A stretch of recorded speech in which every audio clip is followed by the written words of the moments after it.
Hello everyone, welcome to Jasper Jinx Academy. We are on episode 6, I believe. Hopefully, I think that's right.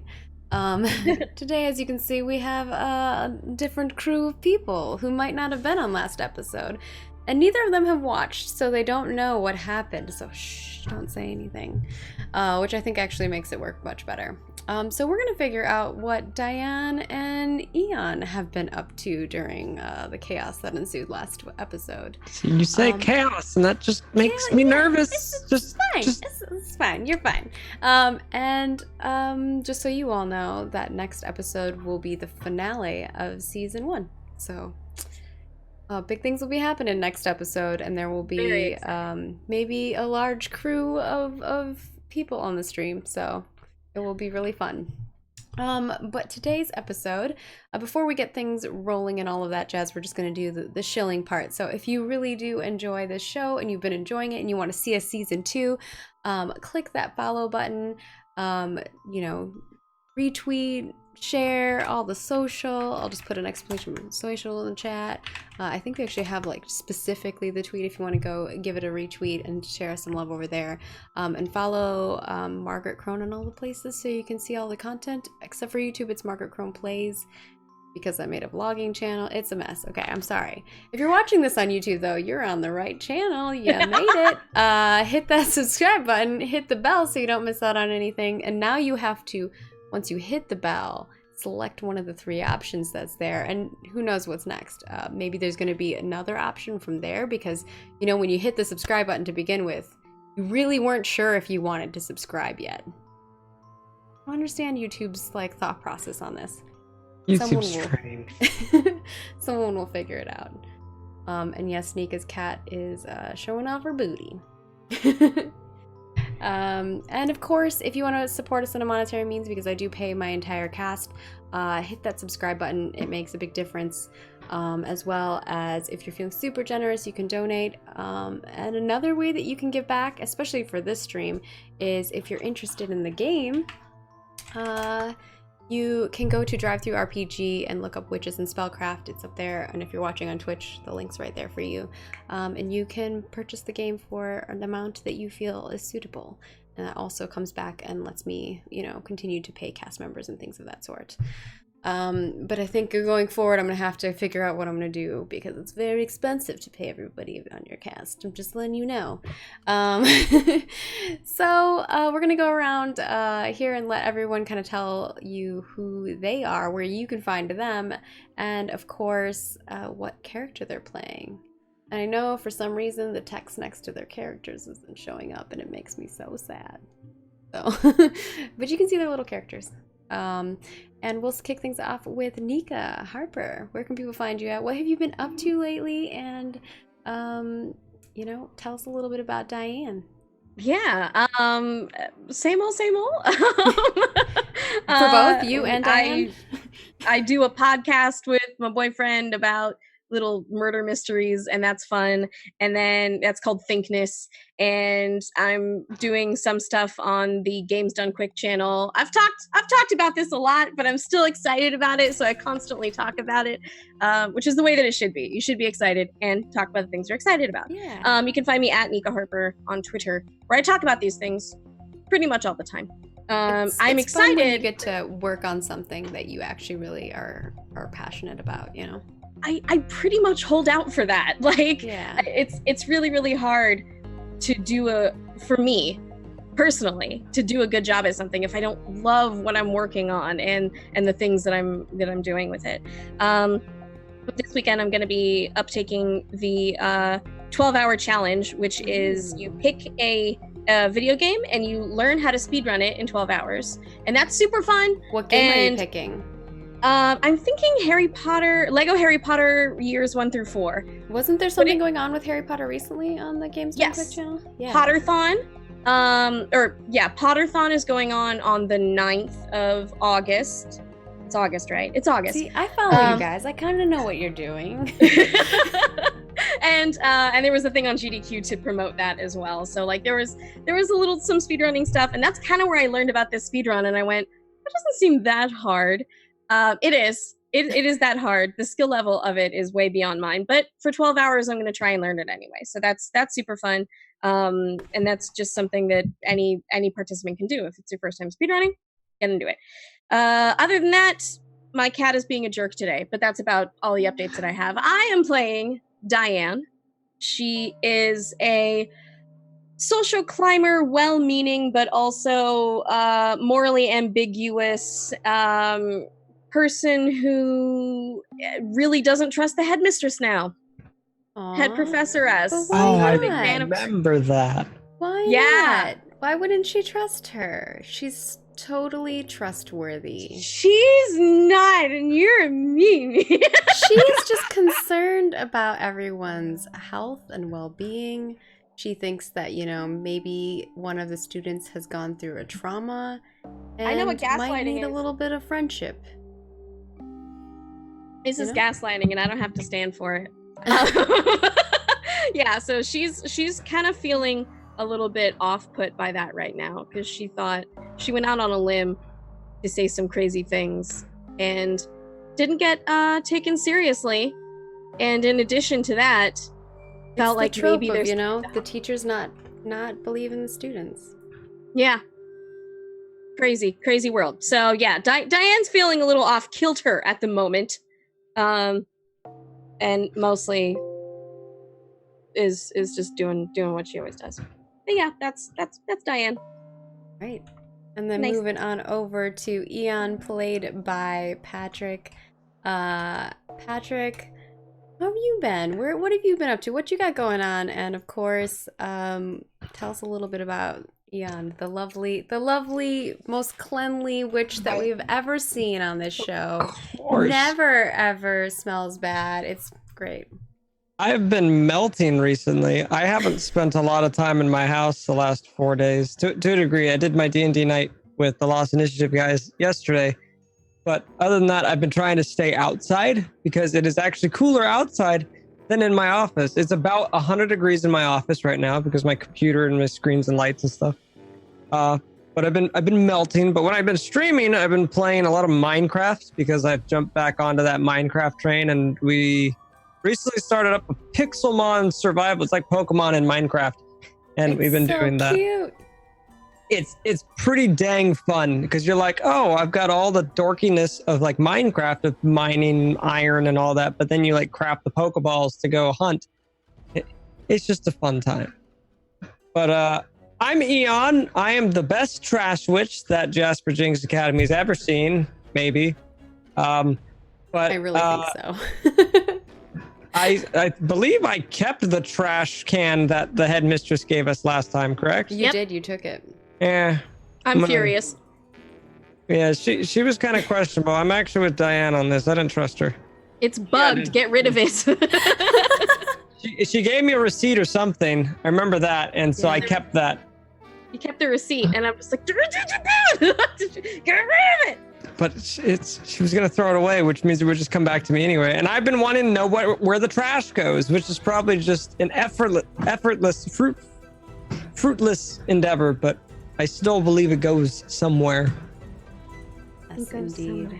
All right, and now that you kind of know a little bit about our witches here, I'm gonna give you not a full recap of what happened last episode, but a little smidgen, because I don't want to spoil it for these two, because they don't know how it ended. But last episode we had a lovely magical disco class, which was really fun. Oh, I missed magical disco. That's my favorite teacher. You missed it. You missed it. That's awful. Today is ruined. That teacher is ridiculous. It was the most ridiculous teacher I've ever had to play. But it was a lot of fun. And the students may have figured out a few more clues on what is going on with Jasper Jinx Academy. I'm not gonna not talk too much about what happened here, because I don't want these two to know necessarily. But it ended on quite a big cliffhanger, and we didn't have these two characters there. So I'm curious what they were doing when all of that was going down. So we're gonna kick things off to starting in the morning, or well, it's like after lunch, before your next class. So the two of you can be doing whatever it is that you're doing, and then we will have a class, and then you'll have the evening off after the class. And we'll just see what these two are up to throughout the whole episode. So we'll start with Diane. What has Diane done? You've had your first class of the day. Now lunch has occurred, and after lunch, what does Diane do before her next class? She has roughly maybe an hour. She is feeling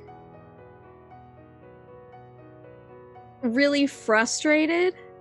The teachers don't trust her right now, so she lost something there. And she's gonna kind of try and take it out on somebody. Not really, but she also found one of the trash bats. Was taking some stuff. They sort of scurry around with stuff, and a lot of people are ripping down her posters. Actually, and she doesn't like that. There has been someone putting things on Heath's posters as well. There are little mustaches drawn on his posters, on a few of them that you notice. She giggles at that, but it was that feeling of I didn't do so well in class, and things are going really screwy, and we talked to the headmistress, and I don't feel like anyone believes in me. And then she sees like one of her posters crumpled up on the floor, and that just sort of sets her off. Like she's just like very sensitive.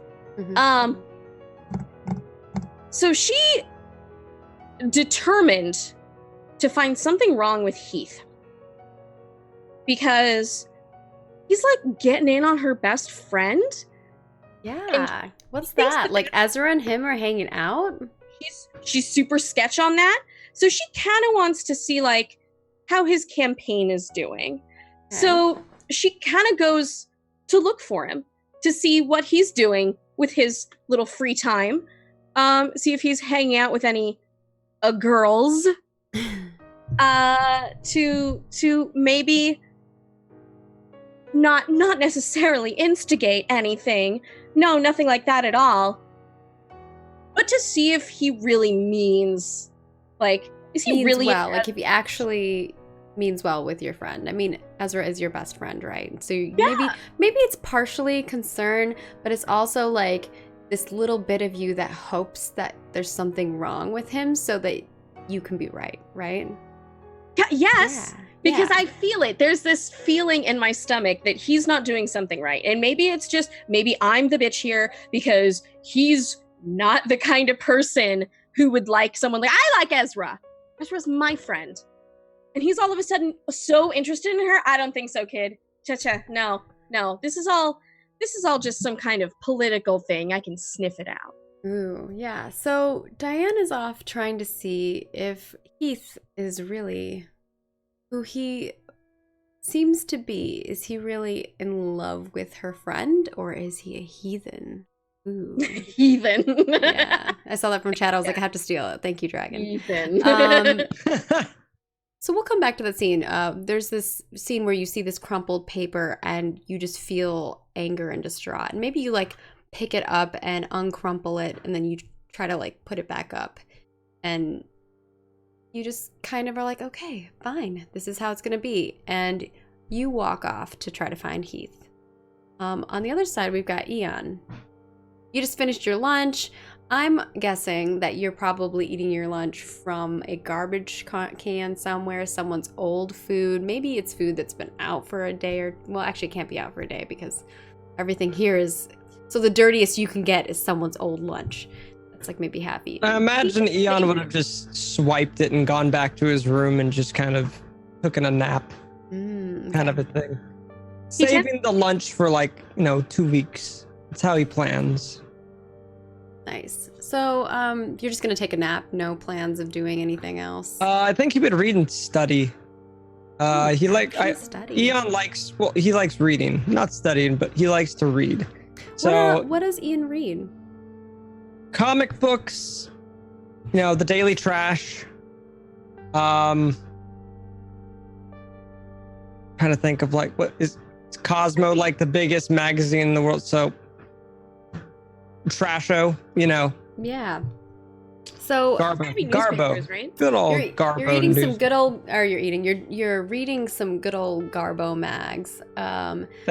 Little Phyllis is kind of like sniffing out. Her little nose is going. Sometimes she like paws the page and flips it for you. I like the idea that she's also pretending to read this, but really she only gets excited for the pictures.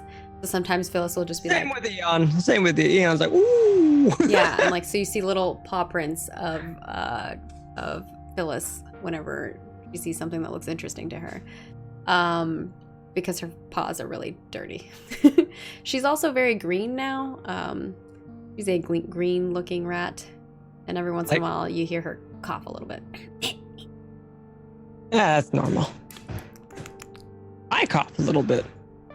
But yeah, I think I would, I did want to try to, I wanted to try a new spell, at least test it out. All right, yeah.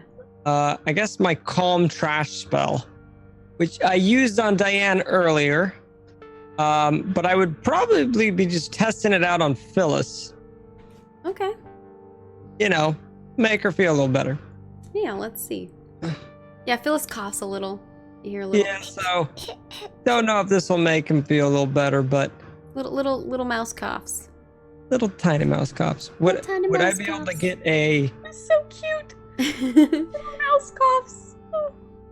Oh, that would. And then the little nose wiggles and her whiskers kind of, twitch. So I guess I'd get a +1 for repulsive and trash, correct? Yeah. And then. I don't think repulsive necessarily works here, but I think the trash for sure. Trash for sure. Because you're not trying to be repulsive, you're trying to actually be calming. Right. Would I get a +1 for Phyllis? Because I'm closest to my pet rat? Yes, for sure you would get that. Sweet. I think that's all that I've got. Yeah, that makes sense. So that's good. So 2 and bloop. Right. Yeah! Ooh, 14 is a success. Only success. Well, I think I did a partial success when I dumped trash on Diane, but hey. Yeah, so with the 14, that means that you get to, the witch is successful and the witch gets to describe what happens. Also, if you don't mind posting like in chat what the spell was that you casted. Oh, I'm so sorry. Like the little chat box. There you go. Cool. If we can always do that before we cast them, so chat knows. I apologize. So it's all good. Eon would hear little Phyllis coughing and so would look over and be like, what's wrong? And little squeaks and stuff. So don't you worry. Just boom. And then a bunch of just trash would fall from out of nowhere, kind of like a mini portal, just. Yeah. And then Phyllis comes flinging out of the trash. So happy. Like so happy. Kind of sitting like on top of it back. and dancing and prancing, like probably flinging trash up a little bit more. And you notice that Phyllis is no longer green. Phyllis looks white. Oh, back to normal? Yeah. Sweet. Good, Phyllis. And then Phyllis dives back into the trash and then flies back out of it. Never heard it again. No, I'm kidding. It's like, when there's leaves and you like put the leaves together and then you jump into it. That's what Phyllis is doing. Phyllis is like jumping into the pile and then she's like a little dolphin almost. Yeah. Sweet. Cool. I think that's what all really Eon would do is he would just sit in his room and kind of practice spells and read and stuff while because we have one more class, but it's later in the evening, correct? Yeah, it's later. It's you have like an hour before the next class. Yeah, he would just kick back in his room. All right, cool. Perfect. He probably would have looked for Cypher, probably not have found her, and so would just kind of like go chill at the room, thinking, she would come into the room and you're like, and you look for her, but you don't see her. Yeah, so he probably would have just waited for her at the room. All right. And then we're going to move back over to Diane. Diane, you do find Heath. You see him. He is outside in the field chatting with a couple other gentlemen, other witches. And it looks like they're all chatting really quietly. There's about 3 of them. And you see Heath looking like Heath as always, and the 2 other boys that are next to him look like twins. they're both like burlier. They look like maybe they're on one of the sports teams, or maybe you probably actually know them. You probably have seen them around. They're on, I gotta look at the sports that y'all made up. They made up a lot of sport names. They're part of like the unicorn jockey team. Unicorn but jockey. Primarily they do like Pegasus jockey stuff here because there's the unicorns aren't always available. And the Whizbee, they're not Whizbee peeps. And one has like really red hair and the other has like blonde hair. That's the only really difference between them, but otherwise they look pretty much the same.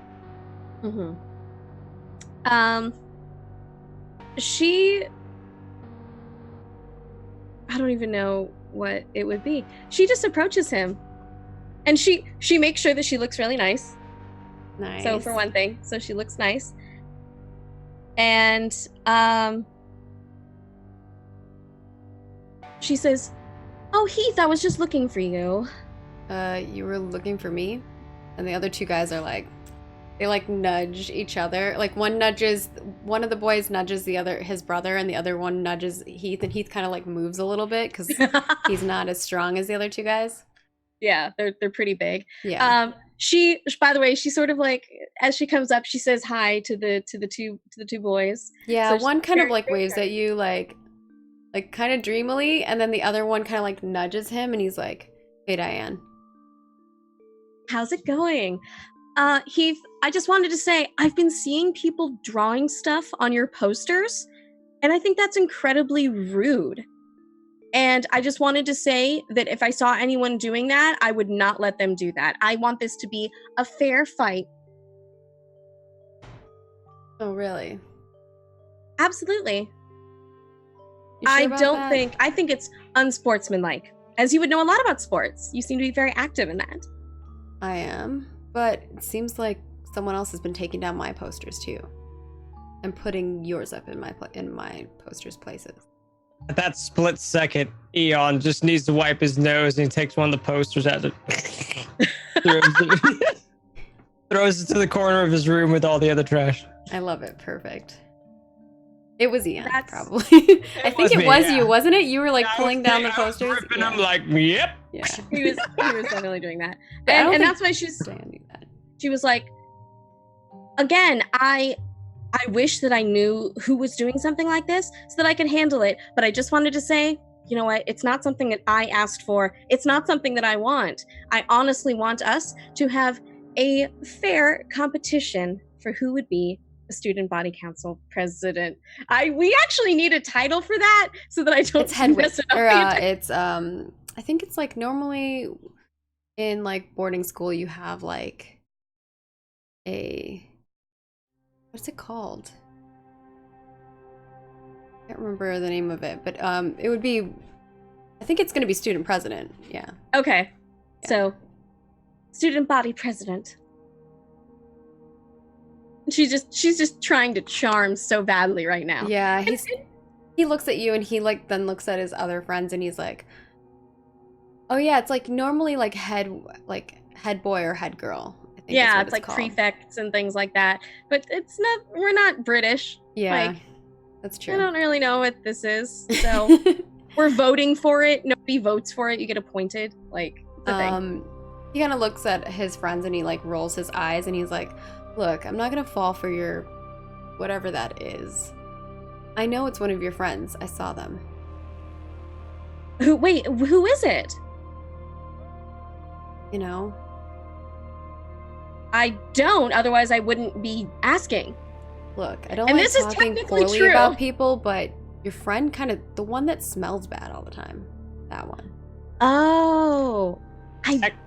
Technically, the last thing that people saw me do to you was throw a bunch of trash on you. So you could use this as an argument because I don't believe that was the last thing. Oh, but but that went through school, huh? And that was an act. Okay, never mind. Yeah. Yeah. It was played off like it was like part of her. Right. Okay. Yeah.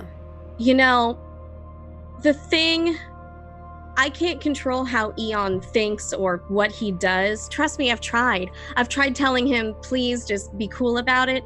He's just going to do what he wants to do. And that's just, I'm really, really sorry about that. So maybe that's it. Maybe I just friends. apologize. Maybe you need to pick better friends. Well, introduce me to some of yours.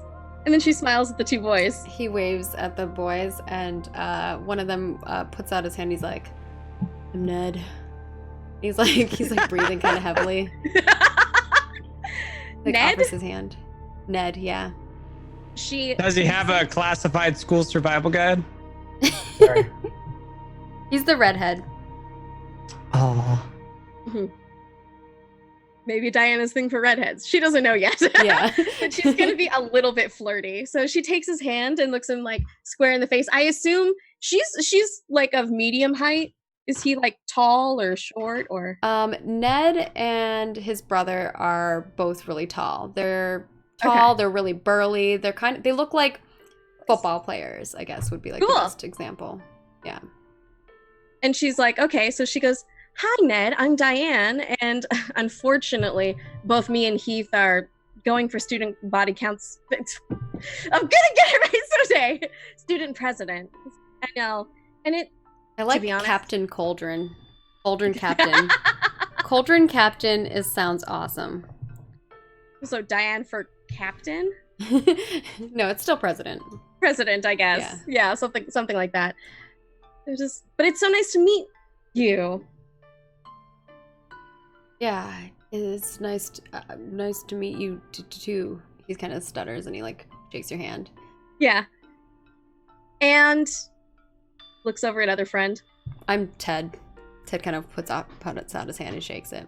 Ned and Ted, have I seen you? Are you unicorn jockeys? Yeah, that's what we both do. No It kidding. kind of runs in our family. Our father was a unicorn jockey. Our grandfather was a unicorn jockey. Our grandfather's father was a unicorn jockey.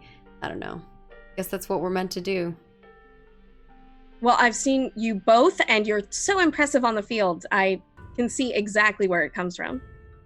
Now she's just sort of like out of things to say, and she's like, So, well, whenever your next meet is, be sure to tell me, because I really, really want to see it. And I'll bring my best friend Ezra along. I know that she loves it so much. And then she looks, she gives like a little side eye to Heath and says, "See, I do have good friends. You like Ezra too." And then she just walks off. I think that's like, it's the last Friday of the month. Bye. he's like trying to tell you when the next tournament is. And then actually when you mention Ezra, you might notice that he's kind of like looks at you and is like cool, like he like thinks that it's cool that you're gonna invite her too. Like at first he was like, oh god, she's just being like, but as soon as you say Ezra's name, he like changes his tune. And oh yeah, he better change his tune. He just said that I need better friends, and Ezra is my friend, and I will not stand for that. I'm gonna tell her. He was talking about that. Oh, he can talk about whoever he wants, but he was judging the entirety of my friend group. Ezra is going to hear about this. You're gonna lie to her. I'm not going to lie. He insulted me. Yeah, you should get but better he was primarily friends. insulting. What kind of power play is that? A specific. He said I smell bad. Yeah. I was being nice. I was being nice. You were being nice. I smell terrible. Okay, I don't smell bad. Oh yeah. This guy's a tool. Everyone in chat hates Heath so much. It's great. Oh, I can't imagine why. That's a jerk. I mean, he bullied me, so I have a. Oh yeah, you definitely have a I for him. I have reason. Ted kind of like nudges Ned and is like, "Why are you talking like that?" Ned's like, "I don't know, I'm fine." And then Heath kind of like says something else, but you can't hear as like three, and then the three of them go back to talking. I'm gone. I'm already booking it. Right. Back to class or wherever I'm going. Yeah. Next up is we have class, and I think on your way to class, Diane, one of another student kind of bumps into you. She has I'm trying to remember her name now. She has like glasses on and really curly, mousy brown hair, and she's kind of walking up to you, and she's like, "Oh, her name's Moira. You've met her before. You've actually talked to her quite a bit. I know Moira. Yeah, she has glasses and she's the super nerdy one that I copied off of once, right? Yeah, she's really disorganized, and she kind of like drops a bunch of books, and oh yeah, her. I don't know if you want to help her pick up the books, but absolutely, you do see her, and totally yeah, as you're helping Moira like pick up the books and stuff like that, Moira's like, "Oh, it's you, Diane. Thank you so much. I'm such a klutz. I just kind of ran into this wall, I guess. I don't know. Maybe I need more glasses or a spell to fix my glasses. Maybe my glasses are broken." Hey, maybe I can help with that. Really? Yeah. So, I would like to create a new spell. Ooh. That is, the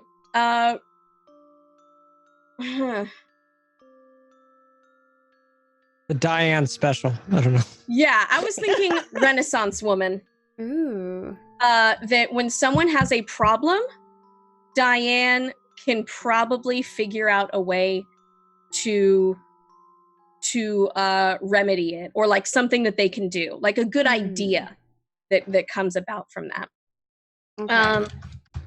Have to be a little I want bit it more to be like, specific, I can fix it. because that's very, yeah, okay, I can fix it kind of makes more sense. Okay. Yeah, so maybe it's like a mending spell, like it can fix it's mundane sometimes it's a mending objects spell. or something. Sometimes it would be like, oh, I'm feeling so bad about my boyfriend, and it's like, I can fix it, and then like doing something beneficial to help out with the situation. So I don't want it to be like a super mending spell. I want it to be a stupid problem prevents itself in a very simple, if unrelated, solution. Yeah, it just has to be a little bit more specific, because it can't be too broad where it like applies to like fixing everything, because otherwise then it'll just be the spell that fixes all the things, you know what I mean? Yeah. It's again, it's a superficial kind of thing, so it's more like you know a solution type of thing, like you have an idea.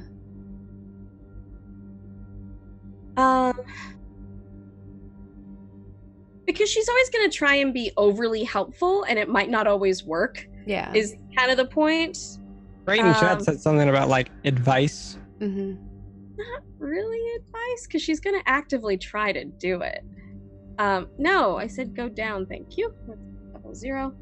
I can fix it is here. That's what it is. Impressively, or come up with a solution to a menial problem, a small thing, in a very impressive and showy way. Okay. So it's just like, God, I got ranch dressing on my spell book. And she's like, I can fix it. And then does something and hopes that it works out. Right. Okay, so let me a showy,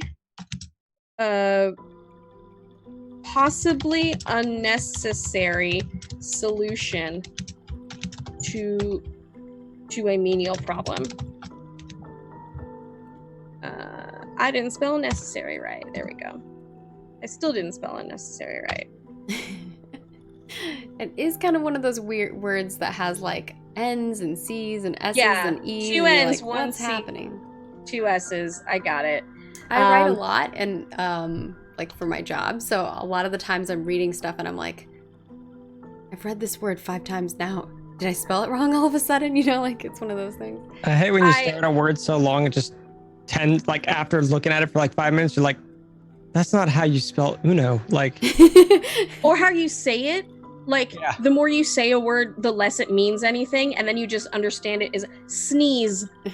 Sneeze is a word where if you keep thinking about it, it is gibberish. There is nothing to it, and you're just like, sneeze! Why sneeze? Like, it's just, I get stuck on sneeze a lot. All right, a showy, possibly unnecessary solution to a menial problem. I am going to cast this on that. I have... Where are my bonuses? I want some bonuses in here. So where's my, there we go, info. I am approachable, dexterous, adaptive. I think for this problem, dexterous and adaptive work. Okay. I don't think approachable works because you're fixing her. You're finding a solution to her glasses problem. Yeah, and I'm trying to do it to impress her. So it's like, of course I can fix that. So I'll add a +2 to that. Okay. Come on, big money, big money. Oh. I sort of did it. Success. So I think what happens is, you're like, oh, I have a solution to that, and she's like, really? And you kind of think about it for a moment, and maybe she just needs to clean her glasses. Maybe that's what needs to happen. So you kind of ask for her glasses, and she hands them over, and then you do whatever you want to clean them. I take out a special, I don't know why this is like what I consider to be a rich person thing. Like those little individual tissue packets. Yeah. You know those? Yeah. Everyone you just happen to have one in your bag. For some reason, I think that like prissy people have those. And she's not prissy, but she has them to appearance of prissiness. So she takes that out and sort of rubs them up a little bit. And then just sort of like magics a little bit of a charm to make them a little shiny. Nice. She's like, oh, now they're special. Like, look at your little glitter glasses, and then kind of puts them back on her face. I'm gonna let you know, using tissues to clean your glasses does not really work. It just leaves little like pieces of like the paper on your glass. At least for me, I've never been successful at fully cleaning my glasses with tissue paper, but I don't know. You just do it on my shirt, but yeah, like my shirt too. That's what I normally do. If I don't have like a little, I always carry these with me now though, like the little fabric. Yes, because they're super handy, and you can keep a little one with you everywhere. Yeah, you can use it on your screen, your phone, and stuff too. That's what they ask you to do. They're just like, oh, you should use those, and I'm like, that's great, but I don't always have one on you. You know, I don't wear glasses. Well, I wear sunglasses, but then I smear that on anything because they're cheap and whatever. I am blind. I'm a blind person. So yeah, she puts her glasses back on, and she's like, yeah, that helped a bit. And she kind of finishes picking up her books, and she's like, I saw that you were going for president. She kind of like points at the wall, and she's like, I hope you win. I'll vote for you. Thank you so much. See, that's entirely what I want. I just want to be here to help people. And that's what I'm hoping to do, with the entire student body. I think you'd be good at it. And you like talking a lot. And I feel like I wouldn't be good at something like that because I don't talk really that much. Or when I do talk, I think that people just don't listen to me, and then they kind of leave me alone. Or just walk away in the middle of our conversations. That happens sometimes too. Cool. I'll see you around. You do exactly that. Bye. She sees someone else walk by and is kind of.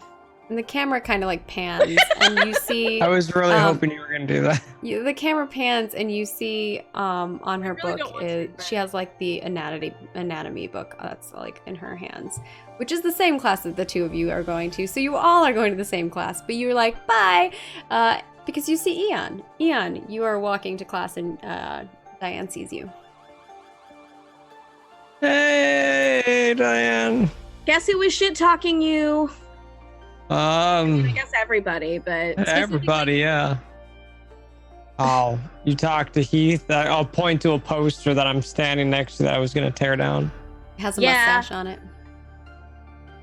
He said that I should get better friends. Get that, whatever. Oh, better friend, dude. You have some of the best. You got Ezra. That's Cypher. I know, right? I'm gonna tell her that. I'm gonna tell her that what. Oh, she is breaking character right now. Other people can see her, but she is that angry that she's just like, he insulted my best friend and is totally trying to get in her pants at the same time. I am angry about it, trying to keep my cool, but still not okay. Eon's like a little like scared by this. It's kind of like never seen her this heated before. Just like Cool. kind of like if someone's like, "Do you want to wash clothes?" Just no. I don't want anything. She's like, anyway. All I'm saying is I try to be friends with everybody, and getting better friends than everybody, I don't think it can be done. No, I don't think so. She ruffles up her hair a little bit. Goes to say hi to the person behind Eon as well. Eon kind of like starts shaking his hands together, saying, I'll see what I can do about our good buddy Heath," and like deviously thinking of like what he could do. So, don't trace it back to me. He's already mad because he thinks that I put you up to it. So just don't do it when I'm around. What do you think we should do? As he kind of like folds his arms, trying to invoke your deviousness. She doesn't really have anything to say about that. Whatever it is, leave me out of it. I need to be sure that I am squeaky clean. If you do something, not my problem. I can't control you. But He just looks at her like with disgust. Clean. Squeaky clean. I know. See, I have to be your antithesis. Can there truly be dark if there is no light? Either way, there's trash, Diane. Is there truly dirt that you can revel in if there is no clean to compare it to? There won't be any clean when I'm done with it. And he like turns around and walks away. Are you not going to go to class? Oh, I'm going to go to class. He just Be walks my away. dirt, Eon. I Be assume my we're dirt. like, I assume we're in like the hallway, like outside of the classroom. So he just kind of like grumpily like walk, not grumpily, but like with an attitude, extra hip in his step, like walks into class. Yeah. The two of you walk into this classroom eventually. Oh, I have a kitty talking to me. Is Heath in this same class by the by? What was that? Will Heath be attending this class by the by? Sure, yeah. He's attending this Sure. class. Yeah. Sure. For a little Fine. extra drama, I love it. Yeah, he's in this class. When you walk into this classroom, what you see before you is a line of desks that are kind of all separated. So they have like, they can fit 3 people at each of the desks, and there are about 3 rows of 3 desks per row. And each of these desks has a little centerpiece that like, it looks like something could come up and out of the table and go away. But right now there's nothing on that centerpiece. The walls themselves are very interesting. They have kind of like these skeletons that are hanging down from them. They're like ones that like you can move different body parts and like connect them and piece them together. And there's enough along the line, along the rows, that like each table could have one if they were to do something like that. And so it's very obviously that those numbers match. And each of them are so specific that it kind of looks like, almost like when you look, it looks like the organs themselves are like moving. So you see like the heart, you see like, the muscles pumping and stuff like that. And it's really kind of intriguing, but also kind of a little gross for some people. At the front of the room is like a projection monitor, but it's a magical one. It's not hung by anything. It's just kind of floating in the air. And it looks like it kind of sparkles and tingles a little bit as if you were to look really closely at it. And that's kind of what you see when you first walk in. The chairs themselves are just the tops of like a stool almost, but there's no bottoms. They're just kind of like hovering discs that are sitting next to the tables. Mm-hmm. Is it safe to assume this is anatomy class? Yes, it is safe to assume this is anatomy class. This would be Eon's favorite class, I think. So he would, upon walking in after his conversation with Diane, would just take a deep breath and anatomy. It smells like viscera, like something that smells like death. Yeah, it smells like weird chemicals that keep things. What do you call it? Like alive. Preserved? No, yeah, preserved. That's the word. Formaldehyde. Yeah, it kind of Is smells mostly like that, but not quite. It's a little different. Yeah. magical formaldehyde. Yeah. Magical formaldehyde, exactly. Mildly different. There are no windows in this room, you know, like some of the other more elegant, pretty rooms that you've been in. It's kind of a little bit more simple in this room. Mm-hmm. And as you sit down, you kind of do see a little bit more things because you're getting closer to the class, closer to the front of the room. And as you get closer, you can see that there are some shelves that are more towards the front. There's a little desk that's kind of hovering off to the side, and there are a bunch of jars along these shelves that have what it looks like body parts in them. And then there is a giant chest that looks like something that is normally kept cool. It's like almost like a huge cooler. That's what it looks like. Mm. Yeah. Diane just kind of looks at the wall and is like, cool, that is super gross. Eon would be kind of just distracted at all the amazing things around him. He's very fascinated with, oh no, I wouldn't say necromancy, but like, you know, the workings of the body and the possibility of that our bodies die and we rot away, and he kind of like sees that and enjoys that. Very, very macabre, but you know, that's Eon for you. Yeah. He likes things that are past their living moments. Their expiration date, just a bit, yeah. The more expired something can be, the happier he gets. Yeah. So. You both are kind of having your expressions on your face, very different expressions. And other students are filing in, and finally the room kind of like, it's loud. There's people talking to each other. The two of you are looking and talking to each other. And all of a sudden you see like almost, if like the dry ice kind of smoke, that kind of like that fog, come floating in from the front of the room, and it kind of like goes in through the room. And as everyone sees this, at first some people are a little like, ooh, what's that? Others are like, oh no, it's something on fire. And then you probably see Moira kind of panicking, and other people kind of like are just like, oh, I know what this is, and they're kind of pretty calm. How are the two of you reacting to this? I don't recognize it at all, because are the tables like team things? Like, they're single desks. They're three. There's a table that fits three.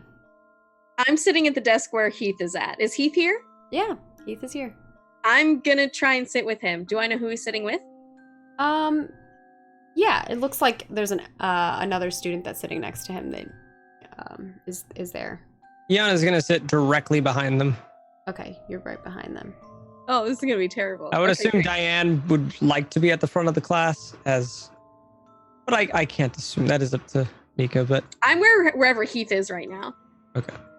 Yeah. So there is another student that's sitting next to him who's a girl, and you sit on the other side of him, and you guys are at the front, and then Eon is kind of like in a middle seat behind. Moira's sitting next to Eon, and there's another student that is sitting next to you all, and everyone else is kind of sitting in their chairs. She's just like, is this seat taken? And immediately sits down anyway, like that kind of thing. Sure, you can sit there, I guess, he says. I mean, unless Ned is going to be in this class, I was kind of hoping he would. He might be, I don't know. I don't really keep his schedule. Not really my thing. Cool. Yeah, and so like this fog starts rolling in, and people start being quiet. Cool. And all of a sudden, there's like this poof sound, and this teacher appears before you all. He is wearing completely black garb. He has a black robe, what looks like a black collared shirt underneath. His shoes are black, his socks are black, the hat that he's wearing is black, and it's very pointed and straight, and he looks like very clean cut.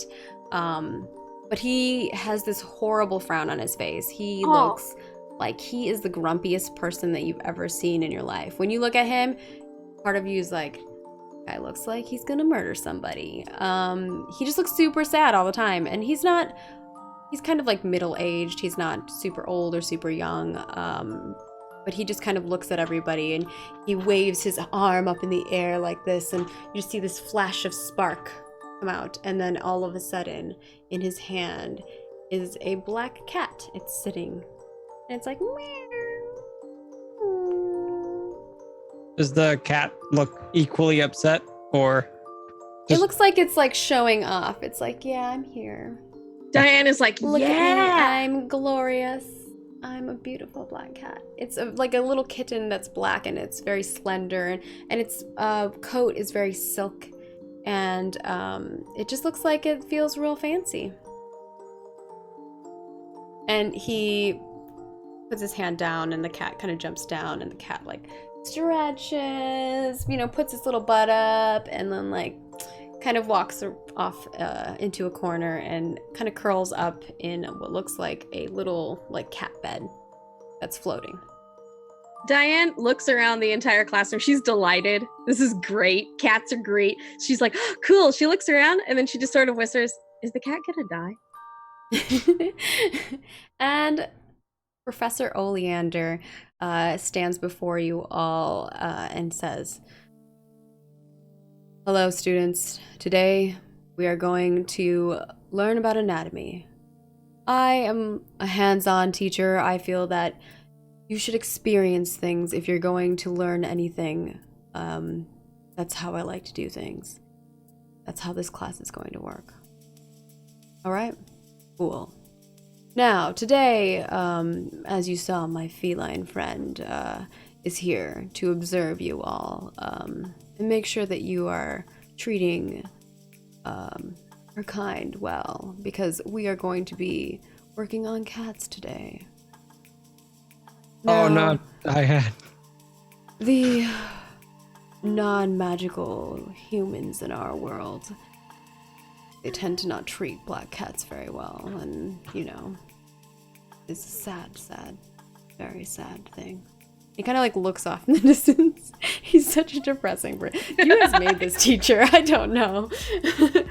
And he's like, but I have found another purpose for them, and so they've donated some cats to us, and that's what we'll be using. So please treat them kindly, and we don't speak ill of the dead.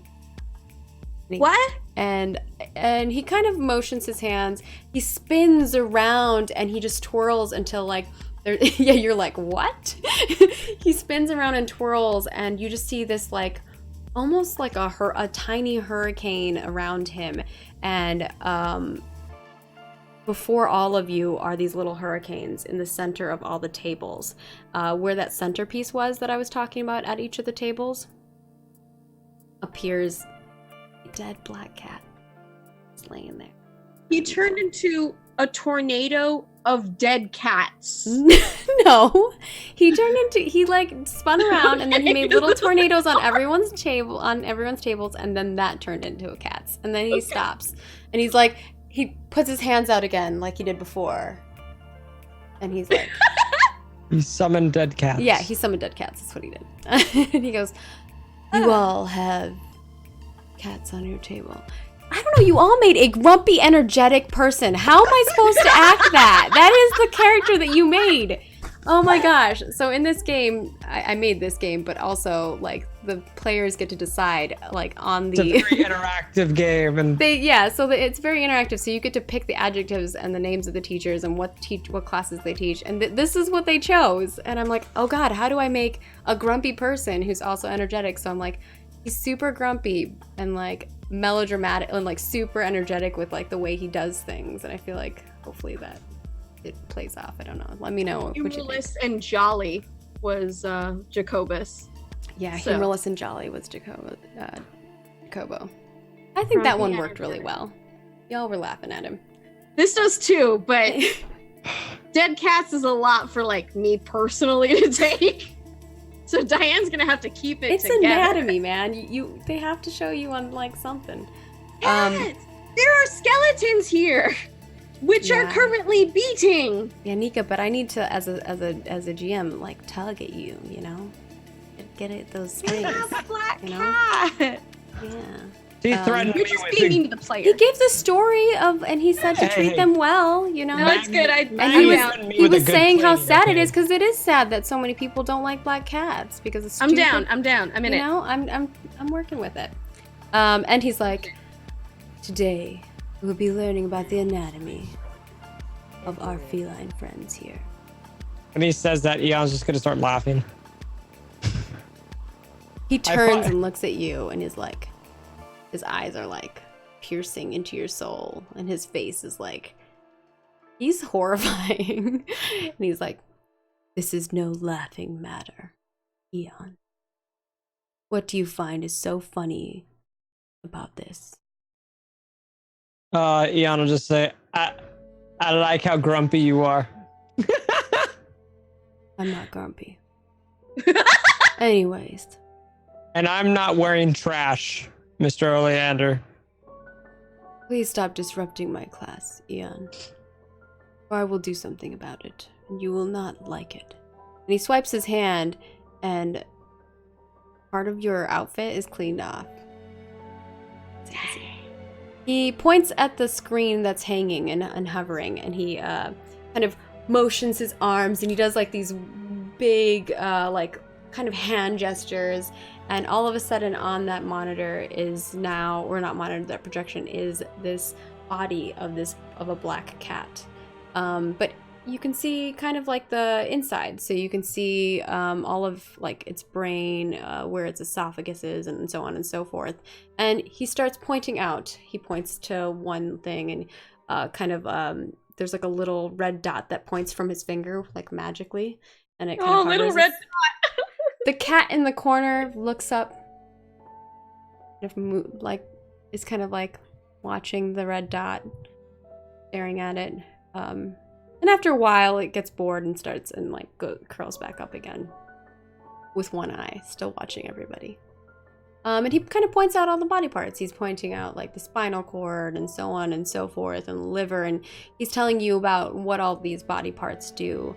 And I think after a bit of it, he kind of leaves you all to it. He's like, no. What I'd like you all to do is memorize these things. Figure out where all these parts would be. Because there will be a test on this later down the line. Now, you may be wondering what this has to do with magic and how this can aid you in your magical endeavors. But I will explain if you just hang with me for a little bit. That's what you kids say these days, right? Hanging, chilling, yeah. Both of those things we can do together. This class is totally lit, fam. Yeah. Exactly, Eon. So, I do think that this is pretty... I love it. Eon wouldn't have said it in his normal voice. He'd like kind of like mock Oleander, but like in like a non, like I'm being an asshole kind of a way. Many spells incorporate body parts. These things can fuel your spells. They can make them more powerful, and they can make them less powerful. It all depends on you and your knowledge and how close you feel to these things. When you can feel someone else's blood pumping, your spell might be more powerful in aiding them and healing their wounds. Things like that. Depending on what kind of spellcraft and witchery you would like to be part of. Ah. Yes.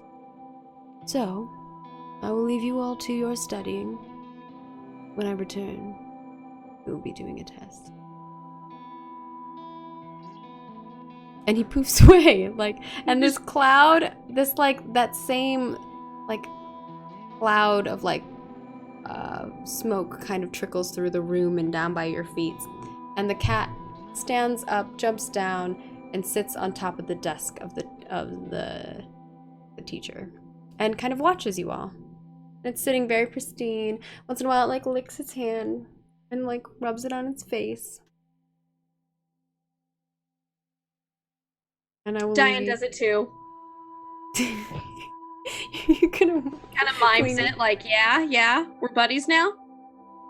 So was our objective was just to study the bones and stuff like that, study the body? Study the body of the cat. Cool. I wanted to like make a spell on that, but that would kind of break things a little bit now. You could. I feel like Eon already is well familiar with the anatomy of dead cats. Not sure if I'm like out on a limb there or something, but Phyllis has had one or two. No big. Yeah, like Phyllis has eaten a dead cat. Why? Phyllis does what she wants. Phyllis has been Phyllis has almost been eaten by cats. It's the way that she, Okay, she has battled the cats, and that's her victory. Yeah. Okay. Cat battle. Oh yeah, Phyllis is in the room. Phyllis is like in a pocket or something like that. I can just imagine Phyllis like popping out and going, ha ha ha ha, and then just you take that, you cats. Punches it in its dead head. Sorry, my pet mouse is being a jerk today. So you could totally do a spell if you want. What is the spell that you're wanting to create? Basically reading into a situation to understand like a specific thing, like one single thing enough to learn it. Almost, God, I don't know. Basically, I wanted to almost like photographic memory kind of a thing. But in certain aspects, like if it's a rotting corpse or if it's something to do with trash or something, if it has to do with like sports, something like that, then I would want to take like extra negative points to it because it doesn't interest Eon at all. Okay. Trying to think of it's like something regarding memory. Yeah. Oh, selective memory. I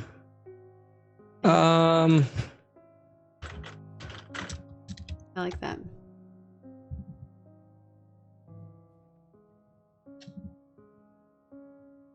Oh God, I had it on the tip of my tongue. I think selective memory works. Go ahead. You go first on whatever you're gonna do. You don't like that name idea? Okay. What was it? I'm sorry. Selective memory. I want to add some trash stuff to it, so okay. I'm sprinkling some thoughts in here. Okay. I have one that I've been using without meaning to the entire time that we've been playing. Okay. And it's Poindexter. Know just enough about a subject to expound and BS upon it, making her seem really smart. I like that, yeah. I have been doing this since day one. It might as well be a spell. Ooh, memory dump or trash, photo trash?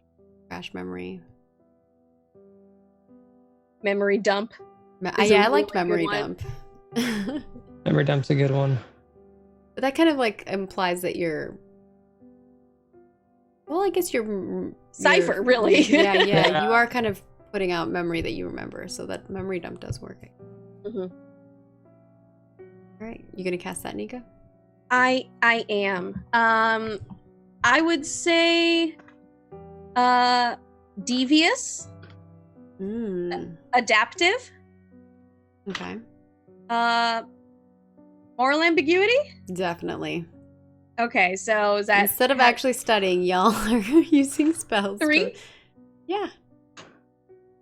I'm gonna try it out. I'll study. She's gonna study. She's gonna like learn some stuff. But she also wants to impress people.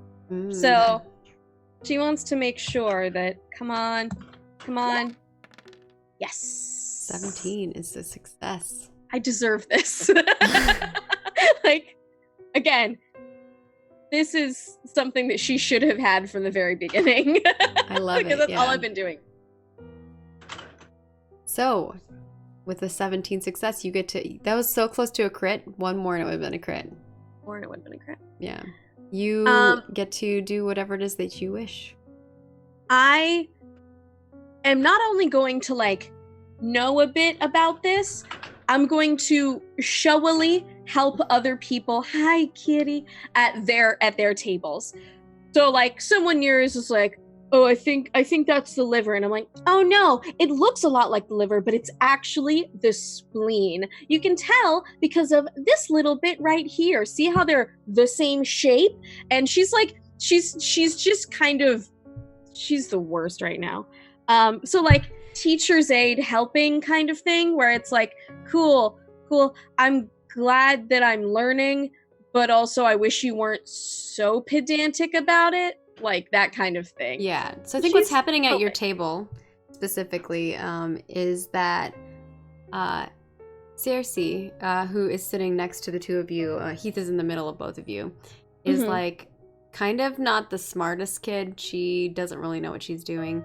And she is like kind of learning the whole time. And then at the same time, like Heath is trying to help her and he's like, yeah. And so, you know, Bladder's here and it kind of is explaining what it does, and then you're like, and then you explain it, and then he tries to one-up you, so the two of you are trying to one-up each other, and Cersei's just kind of sitting there looking at the two of you and being like, and I'm like doing it at other tables too, like, I can't help but overhearing that you're wrong. So here's another way of doing it, which should help you so much. Like, again, helping without being asked to help. Also, your cat is amazing right now, and I love him. He's a precious little boy. He's being the sweetest of boys. Yeah, he's a good boy.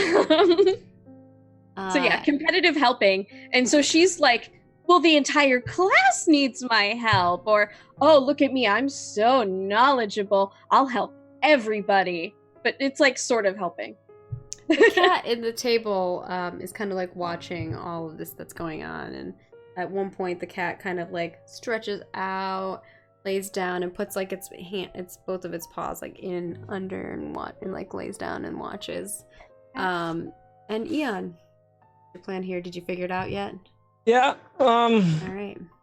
Eon is gonna cast a spell called a Rubbish Memory. Ooh, Rubbish Memory. I like that. Its description is to study a single grotesque thing and memorize it in perfect detail. So, again, kind of grotesque going on, like trashy. In this case, anything anatomy. We're studying a corpse or a cadaver. And somebody else in chat said that I did not. But that's pretty good. That's pretty good. So, I don't know if repulsive would work, but I don't think you're being repulsive here, so. But what I'm studying could be. Okay. Actually, I'll give it back to you. You can have it. It's not trashy, so I don't think that would work. It's not clean. It's pretty clean, actually. Okay. And Oleander is my favorite teacher. Yeah, you definitely get one for that. Cool. I think so. Just 2. Hey. Goes for you. I hope well. Ooh, you all are doing so well today. Today is like I don't know what it is, because normally it's just been extra crappy. It was all the other people. No, I'm just kidding. They were stealing all your luck. 14 success, yeah. The witch succeeds. So I am studying. So Eon very excitedly looks over the body, kind of takes any utensils and stuff like that, and kind of moves things around, and just studies everything in perfect detail on how the cat is laying, on how the ribs are, you know, all that and stuff like that. He studies the body to a perfect detail to where he knows it by memory. You're even like moving pieces, and other people are looking at you because it kind of grosses them out that you're touching it, but you don't care. Yeah. Yeah. So. And 2 of you study fairly well then, and of course, Diane helps other people. Maybe not study so well because they're distracted by Diane. Yeah, they're not learning because she's telling them the answers, and so it's like, hopefully they remember. Yeah, they're not like figuring it out for themselves or like learning. They're just like, cool, so I know what to write down on the worksheet now. And I'm like, yeah, helping by not helping. And as the class kind of slowly comes to an end around that time, oh my, I have so much cat hair on me now. I know. Thanks. Why do you do this to me? The cat at the end of the table jumps down and kind of goes into the middle of the classroom and sits in the center, kind of in front of the middle table that's there. And all of a sudden, you see that little bit of smoke roll back in, and Oleander forms in the front of your classroom once more. And he's like, yes, you all have been studying. Some of you more than others, I see. He kind of looks at some people who weren't studying and whatnot. And he's like, now you all should prepare for the test. It will be a quick one.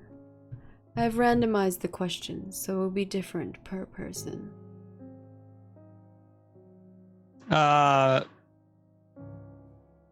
Eon, curiously wanting to know, would raise his hand and ask, what is the test on? And kind of like gesturing towards the cat. Would it be on what you've asked us to study here? Yes, Eon. Why would I have you take a test about something that you didn't study for? He would raise his hand again. I was hoping it'd be a Ian. quiz on you, Professor. Why would I have a quiz on me? I find you fascinating, and he like screams it. Inside voices, Eon. Inside voices. Then I just understand. he like lowers down this. I'm sorry. He doesn't move his facial features look like he's just always in a constant, like, grumpy face. He has that like disorder where like you can never show expressions on your face even if you want to. It's like, And so like for him, he's just like, he just kind of stares at you and blinks a couple times, and then he's like, does anyone else have any fascinating things to bring up on what they'd like to be seeing on our tests? No. Good. Now let's get it started. And everyone just sees this magical scroll floating in front of you. Eon would take it and lay it on the desk and kind of just You lay it on the desk in front of you, and it's a test. But the two of you rolled perfectly, so you're going to know all the answers. You mark them, you fill in the blank, you write a little bit, you sit there maybe thinking for a moment, and then you remember. I don't know, describe to us how the two of you fill out this form as you know all the answers. Go ahead, Diane. As quickly as possible, and like, no, because she's not. Do you just like finish it and then you get up and go, or? No, she takes it and then rolls it back up, and then just like puts her quill on top of it, like, I'm done. Perfect. Nice. Heath finishes just about the same time as you. And the two of you kind of like both put down your scrolls at the same time. And I don't know if he looks at you. I don't know if you look at him. And then he kind of pretends to not look at you. She goes for a high five. He's a little confused at first. And then he's like, all right. She mimes it, like, high five me. he does high five you. You don't have to mime. But he just kind of like has a moment of hesitation before he does it. And he's got like his arms crossed and he's like, all right. Eon's seeing this as he's like wrapping up his test. He's like, what the fuck is she? I love Ian. She's playing politics. She's either going to hate him or be his new friend. Moira finishes kind of a little after the two of you, and a little before Eon, and is like, oh, you finished it pretty quickly. She goes, shh, and then thumbs up. Well, she's in the seat behind you, so you don't really hear. She's talking to Eon. Oh! Yeah, she's sitting next to Eon. Eon would just say, yeah, it's pretty easy, I think. How do you think you did? I'm not sure. I think I filled it out right, and then I filled. There was one point when I thought that the one answer was the right answer, and then like for me, multiple choice really stresses me out. So the answers, whenever it's just a blank, those are my favorite because I just write down the first thing that comes into my head. But then whenever there's more than one answer and I have to figure out which one, sometimes I decipher and then I decide and then I fill it in and then I'm like, did I fill out the right one? She just has this moment of like she's looking at the scroll like, did I fill out the right one? She's finished. Like she can't like go back and change anything. She's just like looking at it. Yeah, she's not sure. Oh, she's not sure if she's finished or not. No, she's done. She got done before you, a little bit before you. Eon would be like, well, I don't know what was so hard, and he was just starting naming all the things that's on the cat. I imagine the cat cadavers like still in front of us. Is he loud enough that other people are hearing and copying? I would be whispering kind of like to her. Because I would imagine our scrolls are like kind of scrolled up and like mine is at least, Yeah, let's roll how quietly you're talking to her because I want to see how quiet this really is. Eon, roll me that. So you're repulsive and obnoxious and clumsy. I think all three of those are going to be minuses for you. Yeah.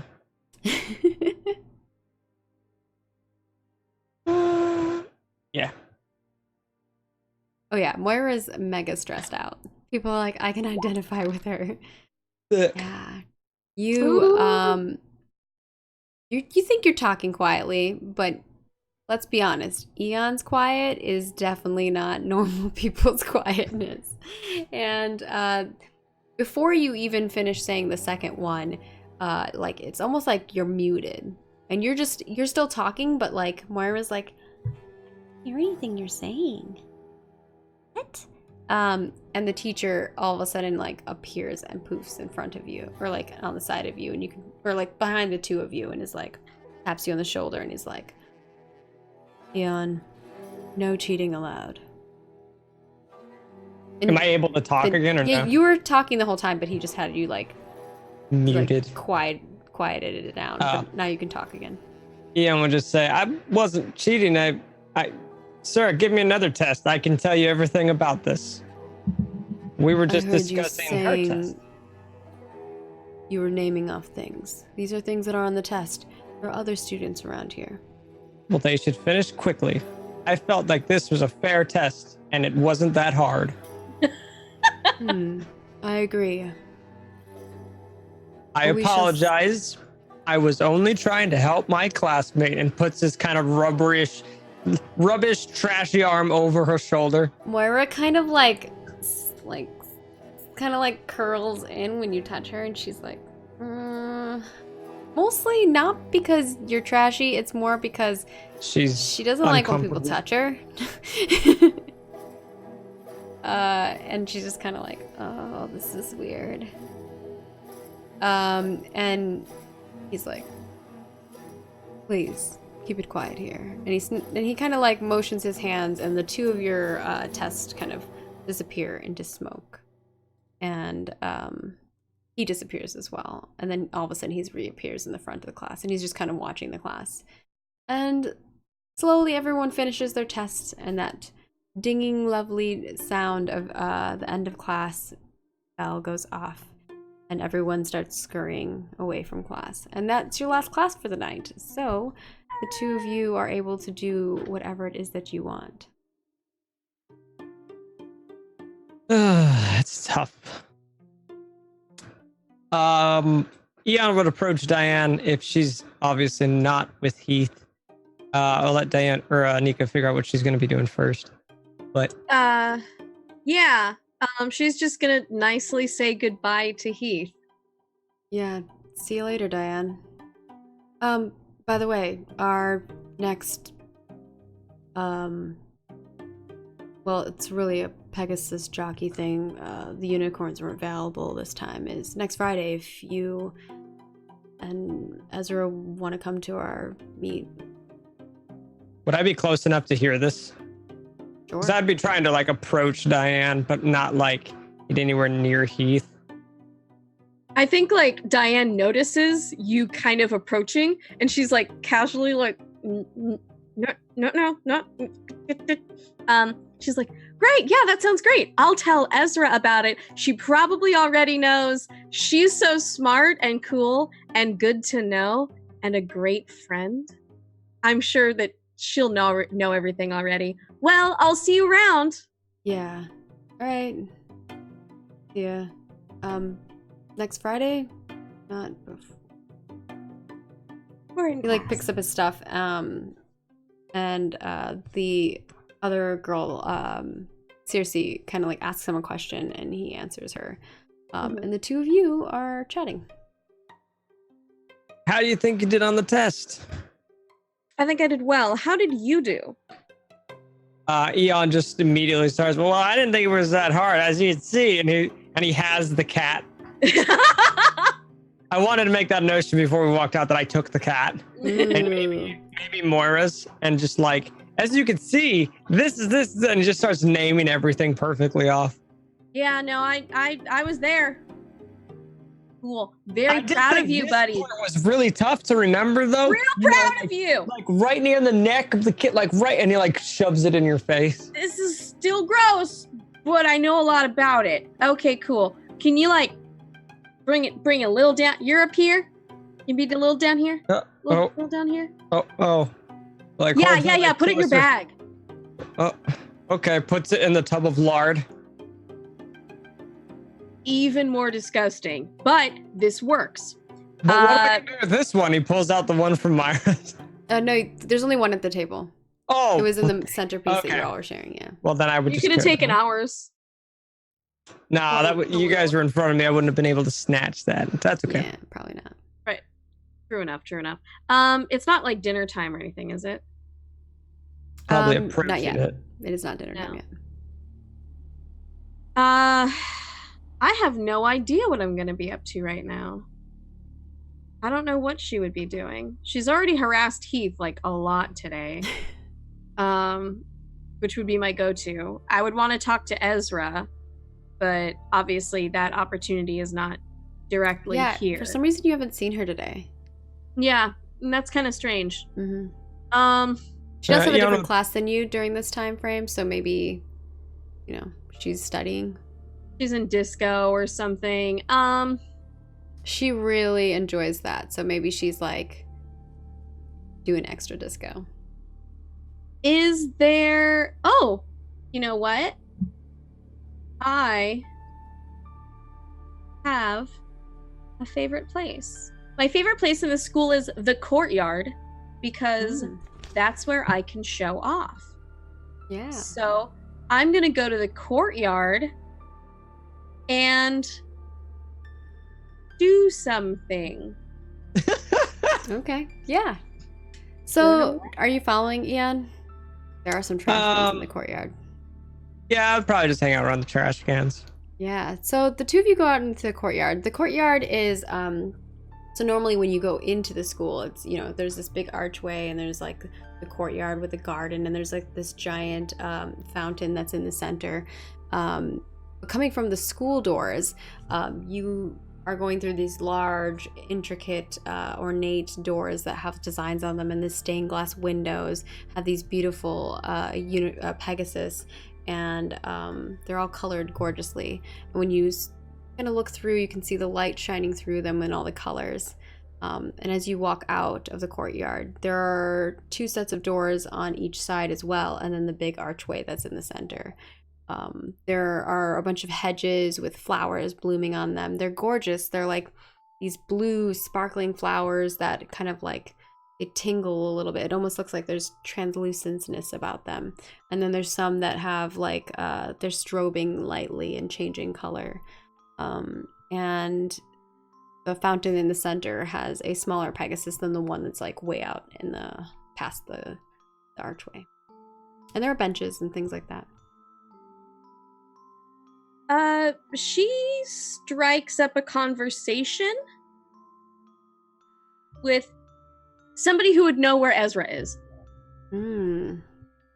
Maybe someone that's on the Wisby team? Wisby team, or who was also in her class. Like, who else was in Magic Disco? Because they were supposed to be in disco. Yeah, I don't think you see anyone here that's from Magic Disco, but you do see someone that is on the Wisby team. Okay. She's and like, it's someone that you might want to talk to anyway. It's Ned.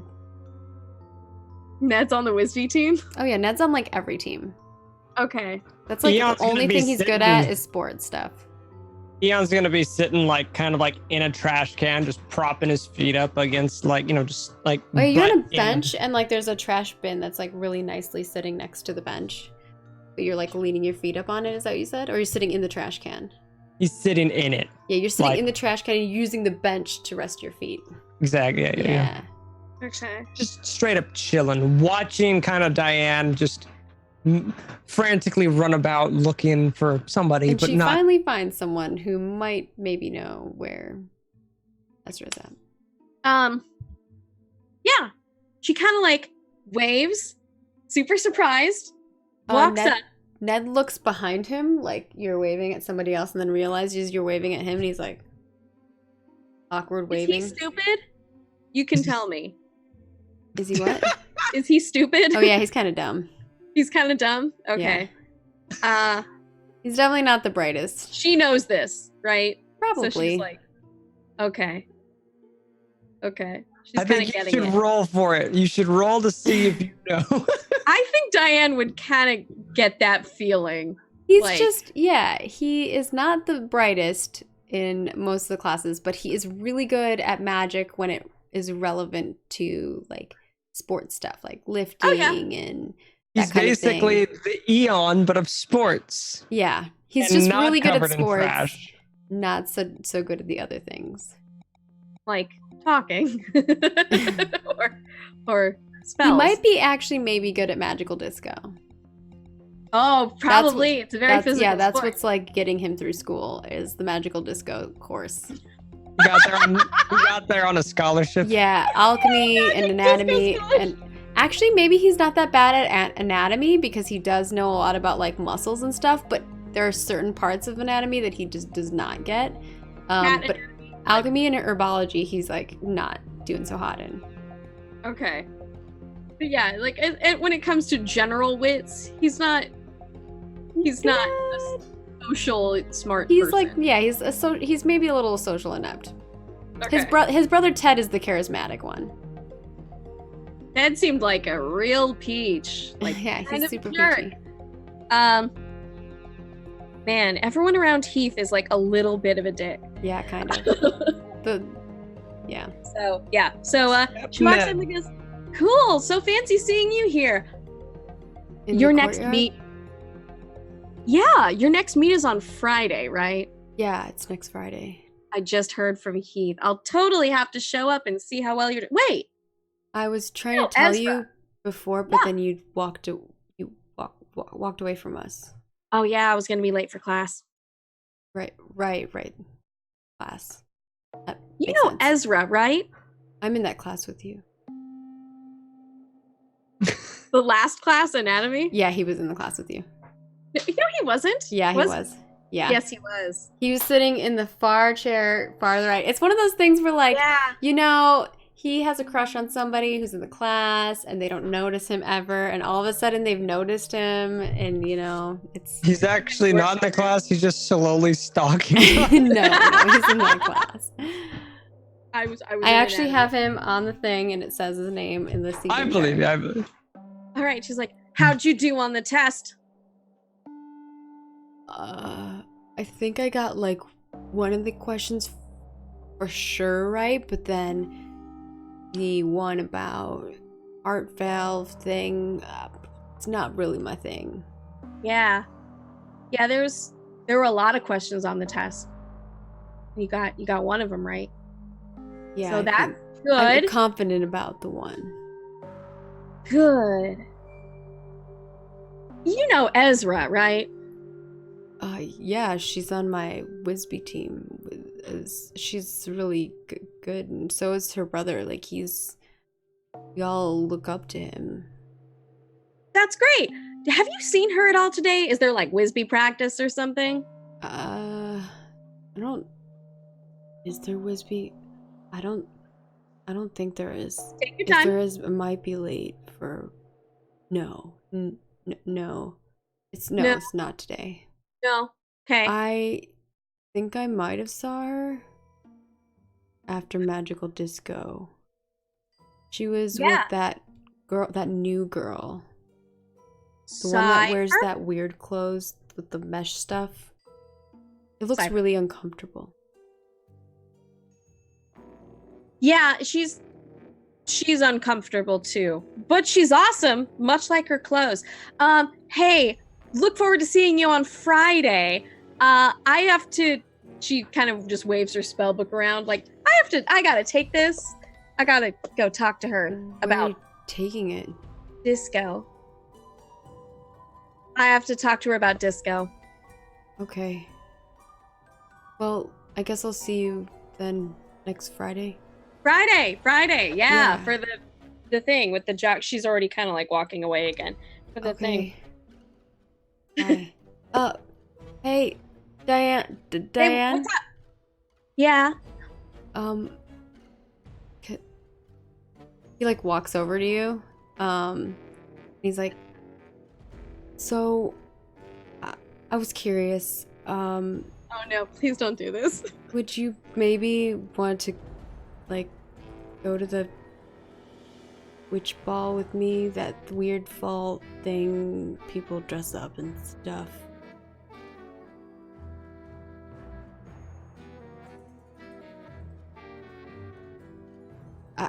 I have no idea what she's gonna say. It's okay if you don't want to. I just thought maybe because like Ezra's going with Heath, and then like, we could go together. I think Ted's planning on asking someone else, so.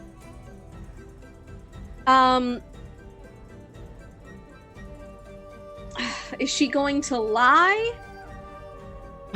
Is she going to lie?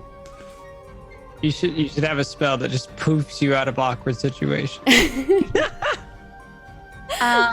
Eon's just watching, laughing in the back. Yeah, I'm having a great time. He doesn't like him. I don't know if she likes anybody. Can I sense that you're kind of like in an awkward situation?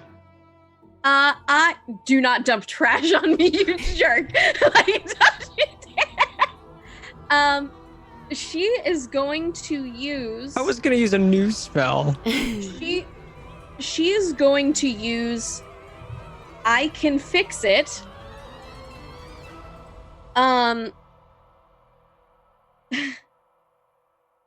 Because she as soon as she realized that he was asking, she dropped her spell book. Oh no, that happened. Oops, I dropped my spell book. And she goes, oh, I've gotta, and it's got, like a couple of the pages popped out and a bookmark went flying because she threw it. And she goes, oh no. Oh, I guess I'm gonna. I think if you throw your book or it drops, sort of tossed it into the air and it sort of exploded. Is going to try to catch it. Okay. Can you do it in a disco way though? Oh yeah, he's fast. He's gonna be like, cha-cha. I was gonna be kind of like over the shoulder kind of thing. I think I do this.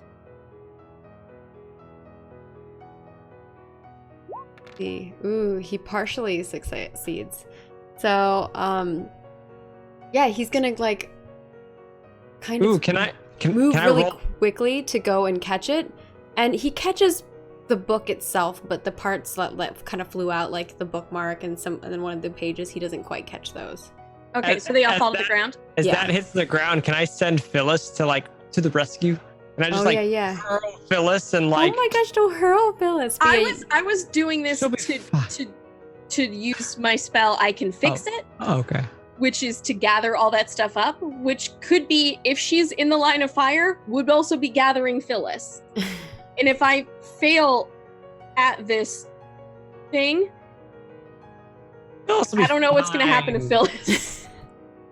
You're going to throw Phyllis? Yeah, I'm going to throw Phyllis. Phyllis, just go get the bookmark go and ahead and cast your spell, Nika. Yeah, see go how for you it. gather up the final pieces. Okay, I cast it? Yeah, cast it. Okay. So I'm in the courtyard, which is my favorite place. Yep. I am moral ambiguity. Yeah, definitely. And devious. Very. Yeah, very. Okay, so 3. I'm gonna give you kind of a -1 to this. Why? Oof. Because I'm a jerk? You hate being alone, but you're really trying to get yourself to be alone. I'm trying to go talk to anybody. Well, oh, that's a good point. Yeah. She's kind of holding out for somebody else, though. Yeah, But she you're doesn't know not. who yet. Exactly. She doesn't know enough about Ned, so she's just trying to, like, not answer and put it off. So, is Ned popular? Yes. Very much Very? so. Like, Ned, Ted, and Heath and Celeste are all, like, part of the popular kids. If you want to call them popular. They're, like, very much the preppy kids. Cool. But Ted is usually the, like, more charismatic of the two brothers. Like, Ned kind of just, like, by like, nature is just always around Ted. So. Okay, let's see how this goes.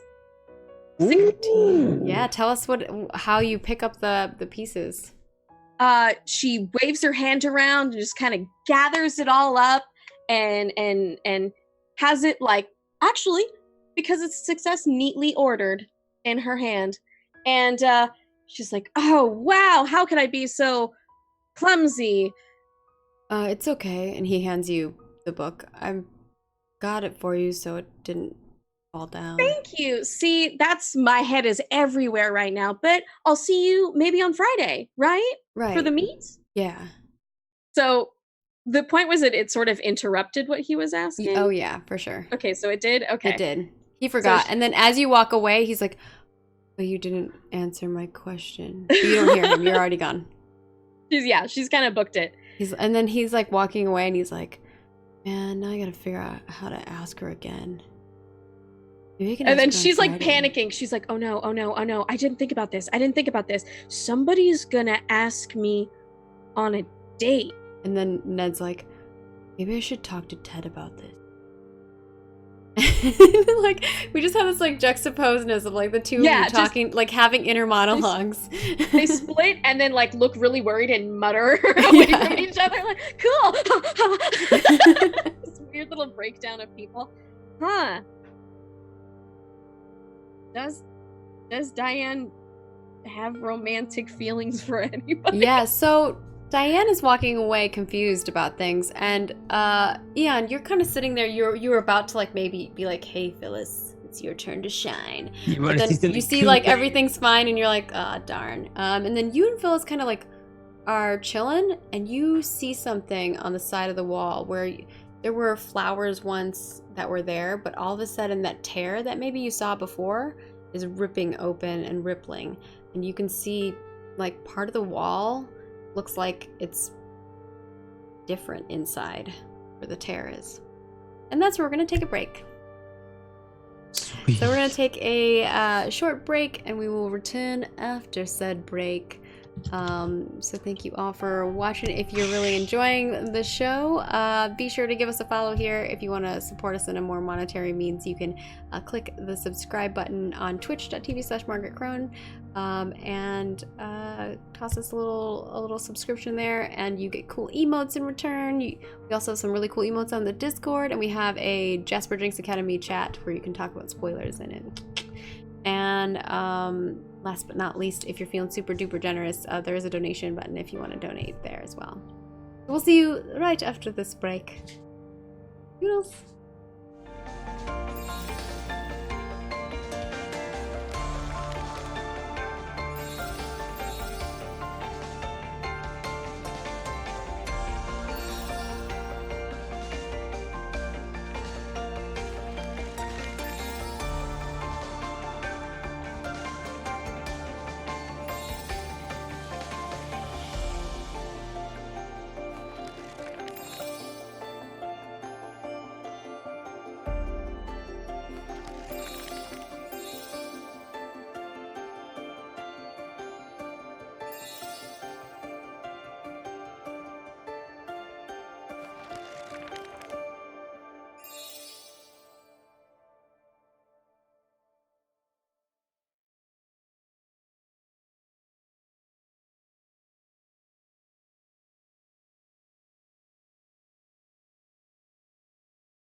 right, welcome to second half of episode 7, or I think 7. I think it's 6. I think it's 6, yeah. Episode 6 of Jasper Jinx Academy, the penultimate episode of the finale. Whatever may happen. In the first half of our episode, we had our lovely witches doing some interesting things. I don't know what you're talking about. Diane went to look for Heath, who has asked her friend out and has been spending a little too much time with her best friend, and also is up against her for class president. Diane does not like either of these things and thinks he might have some maybe not so kind reasons behind them. But so far she hasn't found any. In the meantime, but while she was doing that, Eon was reading up and hearing his lovely little PHILLIS, who is his rat companion. And the two of them went to class and got to see Professor Oleander doing his anatomy things, which involved some dead black cats and made some people feel very uncomfortable, and other people gave them perspective on their new careers in life. And we left off with the two of them in the courtyard, Eon sitting inside of a trash can with his feet up on a bench, looking at the wall, and the wall started tearing open, and Diane questioning whether or not she should go to the ball with Ned, who asked her, and also wondering, they're gonna ask me to go to the ball? What am I supposed to do? Who do I want to go to the ball with? She's not even considered this, and therefore does not have like a strategy for what to do at all with this. The thought had not occurred to her yet, and she's like, oh my god. So now she's desperately riffling through her book to, like, she needs to send a message. Well, I guess she has a phone, right? Mm-hmm. Yeah, she goes through her phone and she's like, Ezra, like, just, that's all. Like, she's just spamming Ezra at her until she responds. And Ezra hasn't responded. That's the odd thing about it. And of course, that's kind of where we're gonna start our episode. But if you are watching and you're enjoying, be sure to click the follow button. If you're watching on YouTube, smack the subscribe button, hit the bell so you get notifications and all of that jazz. And if you're feeling super generous, you can subscribe to the Twitch channel, twitch.tv/MargaretCrone, and also donate to the channel. It helps pay for the entire cast, which will be handy in making a season 2 if you're interested in one. Or they all die in season 1. It's gonna be fine. No, I'm just kidding. Probably. Speaking of which, we're gonna start off with this part of the episode with Eon. Eon, as you lean back, you're like, it's okay, PHILLIS, and you look over and you see this tear in the wall by the garden. Yeah, I think Eon's gonna try to use his new spell, Rubbish Memory, again. Obviously, it's probably gonna have a negative effect since this isn't grotesque, but it's, I don't know. Would it be able to use that? Use what? My Rubbish Memory. What are you trying to do? Study or trying to remember as much as I can in perfect detail what I see on the wall. Yeah, sure. So I'm in my favorite spot, or a favorite spot of mine, which is near or in the trash cans. Yeah, I'll give it to you. I'll probably put a negative because it's not trash nor a corpse or anything like disgusting. Yeah. I don't know if me being in the trash would count as repulsive. No. All right. So I guess just the regular roll, yeah? Yeah.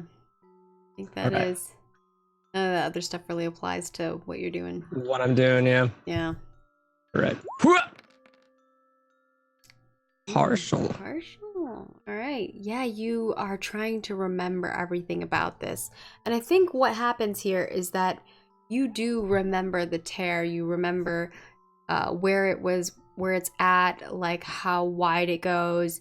You remember all of those details, but you don't quite remember what you see in the inside of the tear. Okay. But for a moment, you're watching as this tear happens. Okay. Is there anything else you want to do? Would I see Diane walking by, or she left You already? see her walking, but she's not looking at you. She's like mumbling and kind of like furiously looking at her book and her phone. Okay. And I don't have a phone. I've said that out earlier. I think Eon would take out a pen. You know, that's I thought you almost... got one. No, I have extra like dead phones and like crappy phones, but Eon personally does not have a phone that he uses. I have extra ones because I collect. You gave a phone to Peony. That was it. Right. Yeah, he gave a phone to Peony. You could shout at Diane. She's not very far. She's like maybe 10 feet away from you.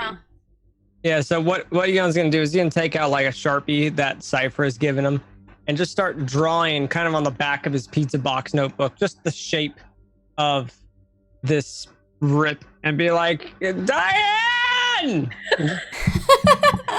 Instead of saying what, she just goes, "Where's Ezra?" And it's just gonna be this giant shouting match. There's so wall! Not sure if she can like actually hear him, so he's gonna take out. He's gonna like. It's only 10 feet away. Oh well, he's still gonna be obnoxious and just kind of roll his pizza box notebook into like a cone shape and just be. I need you to come over here! Just start yelling, trying to get her to come over. She stops dead. She looks over at him. Diane! I need you to come here! Even closer, but he was still just being obnoxious. Hey, there's nothing on the wall. She walks over. She finds something in her bag, and it's like an old receipt for something, which, by the way, she hates. So she ruffles it up and then just drops it in front of him as like, focus on this, shut the fuck up for a minute. Here. And then goes like, what did you see? And he'll It's just still start there. describing. Oh, okay. It's there? It's still there? Yeah. Yeah, but she doesn't see it. She's being yelled at. He's gonna show what he drew and just start describing in detail. Something's there. It looks like almost a window kind of a thing, but it's right there, and he points to it. What? Why didn't you tell me? Oh my god. Okay, After Where is Ezra? He could have told me he's gonna like bap her with his book. Oh! His Her book hair is- uncurls. Just so you all know, his spell book is a old pizza box. It's an old pizza box, kind of rotten pizza still inside. The pages are like the grease, like the grease placemats they put underneath the pizza. He's got a bunch of those, just like the paper. I wasn't joking when her hair spontaneously uncurls itself. Like, she gets bopped and her hair just goes flat. And she's, okay. Where That was is very anime, everybody? and I love it. Where is Cypher? Where is Ezra? You Are know, they in trouble? There's another thing. Nobody believes us. We're just supposed to leave it alone, but it's right there. What do we do? He pulls out some like rotten candy that he pulled from his jacket, gives one little piece to Phyllis, be like, I haven't grabs seen them it, all day. and then Phyllis just starts licking the candy. I haven't seen them all day, have you? I've been looking for Eon, come here for a second. How big is this hole? More like a tear, I think. How big is the tear? Sorry, I was pretending to be a rat eating candy. The tear is probably 5 feet wide and probably like 8 feet tall. Okay, yeah. So she gets like right up close to just like the side of it and takes a look and goes, Eon, come here. I need you to see this. Look right here. Eon, like, reluctantly not wanting to get out of his trash can. Like, what? She's going to try and get him as close as possible to this hole. We know what's going to happen here. We all know. Do you want this to happen or not? Because you could fight me on this. I'm going to go back to my old thing. Eon's just gonna be like, I don't wanna, and gets Phyllis. Phyllis, go check it out, and throws Phyllis kind of near the portal. Okay. Phyllis like goes flying, and she's like going like she's like moving her feet, like she's trying to catch the candy that just went flying out of her hands. Is she gonna land? I mean, she's a mouse or like a rat. She'll land probably fine, but it is kind of not nice to throw her. She's used to it. I'm gonna use I can fix this to kind of buffet the creature. Can I do that? Buff the creature? Buff you it, mean like give it a buff? Yeah, not buff, but like wind buff it, like something that like will stop. Gotcha. Okay. So, like, kind of increase in power. Whoosh. Yeah. No. I'm gonna Phyllis try and can fly. No, I'm just kidding. Adaptive and dexterous. Yes, I'll allow both of those. Okay.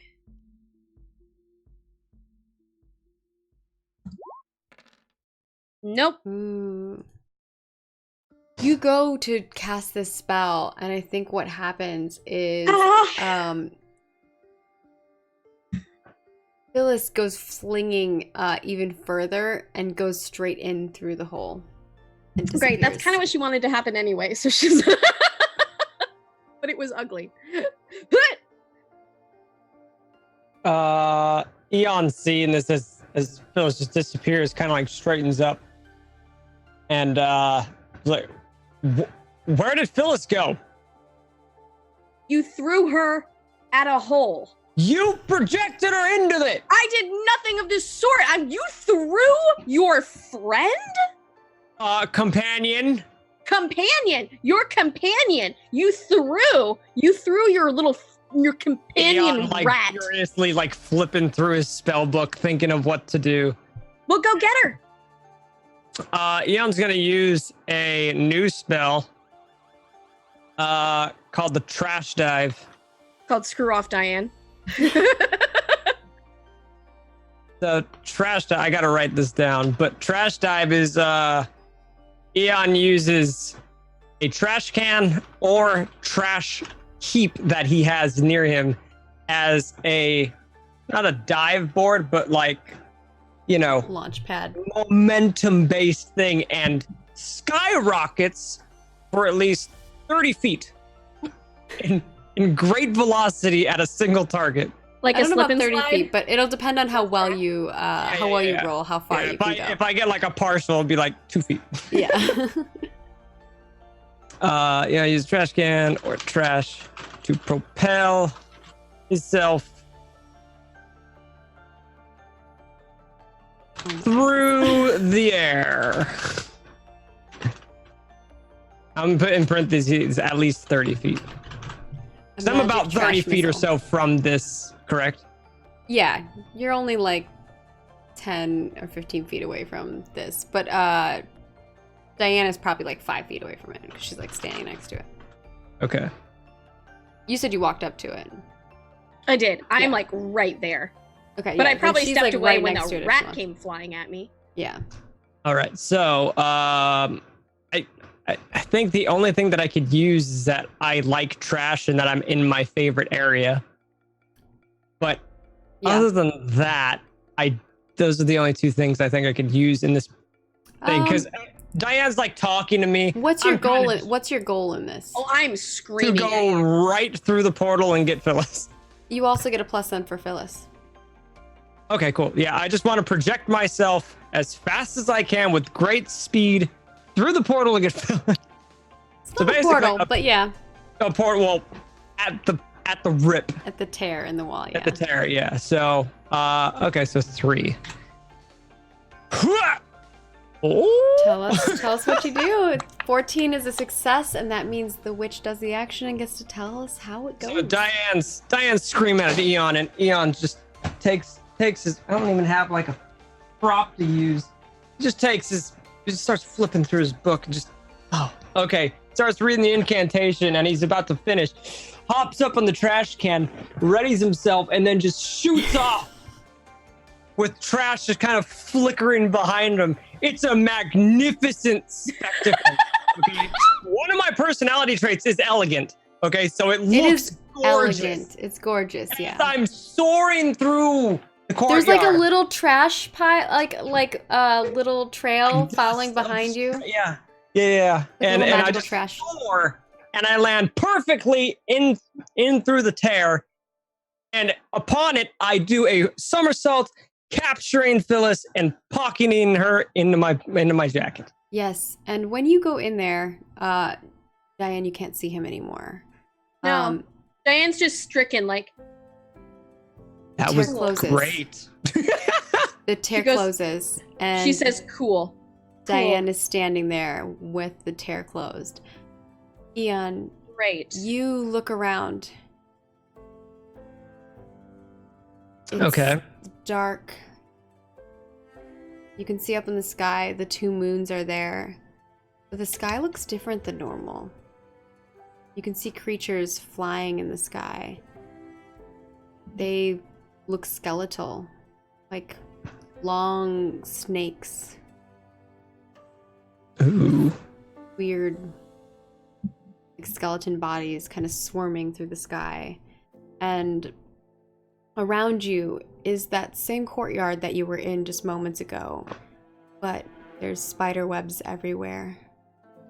The ground is cobbled, and there's no hedges or plants nearby.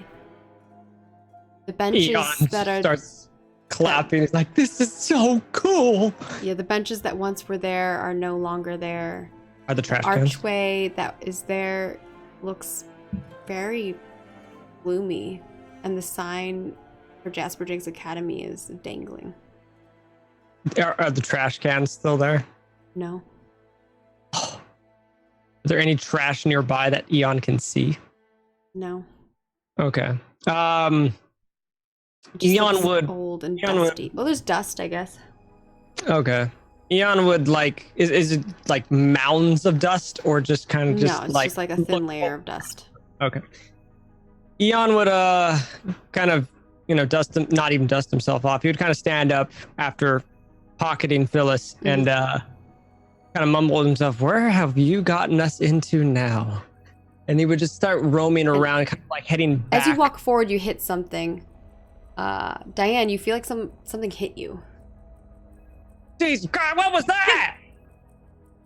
Swats at the air, like just swat at the air. Ian, you feel like someone just smacks you. Okay. Upon that, just like, would look back and just be like, cast terrible rot, just whatever it is. Go for it. Okay. I think the only thing I could think of would be trash. But I think I would probably take a minus away for clumsy because of being taken apart of just like... Yeah. You're kind of like off balance too. A little bit. So yeah. Yeah, I don't know where I am, so... Yeah. Partial. I think what happens here is with a partial success, I get to say what happens. That's fair. It does work. You fling trash, and it just goes kind of flinging forward. I'm sorry. I meant to do that, by the way. It goes flinging forward and nothing happens other than the trash goes flinging forward, and you see it rolling on the dust, and it picks up a little bit of dust, and you see this trail where it had been and it hit. Terrible rot's just the smell. I just wanted to create a horrible aroma next to me. That's okay. I apologize. I'm not using my big Nova trash yet. No. I thought you were using the Nova trash. No. You make this horrible stench, and it's all around, but only you can smell it. It doesn't. Diane doesn't smell anything. Okay. Diane is feeling out because she saw this happen once, so she's going for touchies. The question is, Ian, do you stay where you're standing, or do you like? He would have backed up. He would have just like. Yeah, she's blind man's bluffing, man. So she's feeling, and she doesn't feel. I would say I'm kind of back up against the wall that I came through. Yeah. Am I Maroing this like in through the painting, and I like on the other side of where I came through and painting? Not quite, but okay. My question then becomes, Ian, are you going to continue walking around the school, or what's the plan here? I wanted to walk back to my room. Okay. Yeah, if you back up against the wall and you kind of like move around whatever. Yeah, I would have just like kind of like ledge walked. It's almost like Diane, you kind of move forward and you like hit the wall and you're like, okay. You're feeling and you can't feel anything else.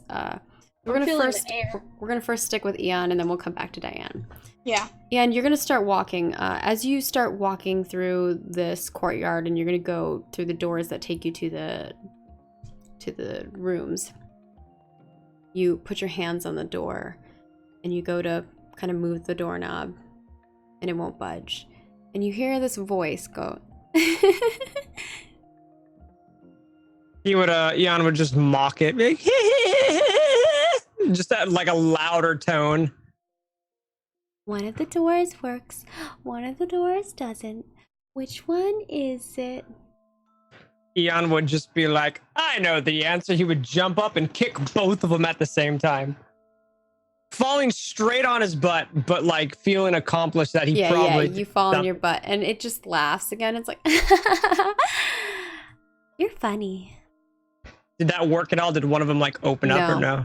It was, there's two doors. Like there's one that's on that side and there's one on the other side of the hallway. Oh, I was hoping to like, I thought they were next to each other. I was just going to kick both of them. I mean, there are two doors, so that was clever, but. Okay.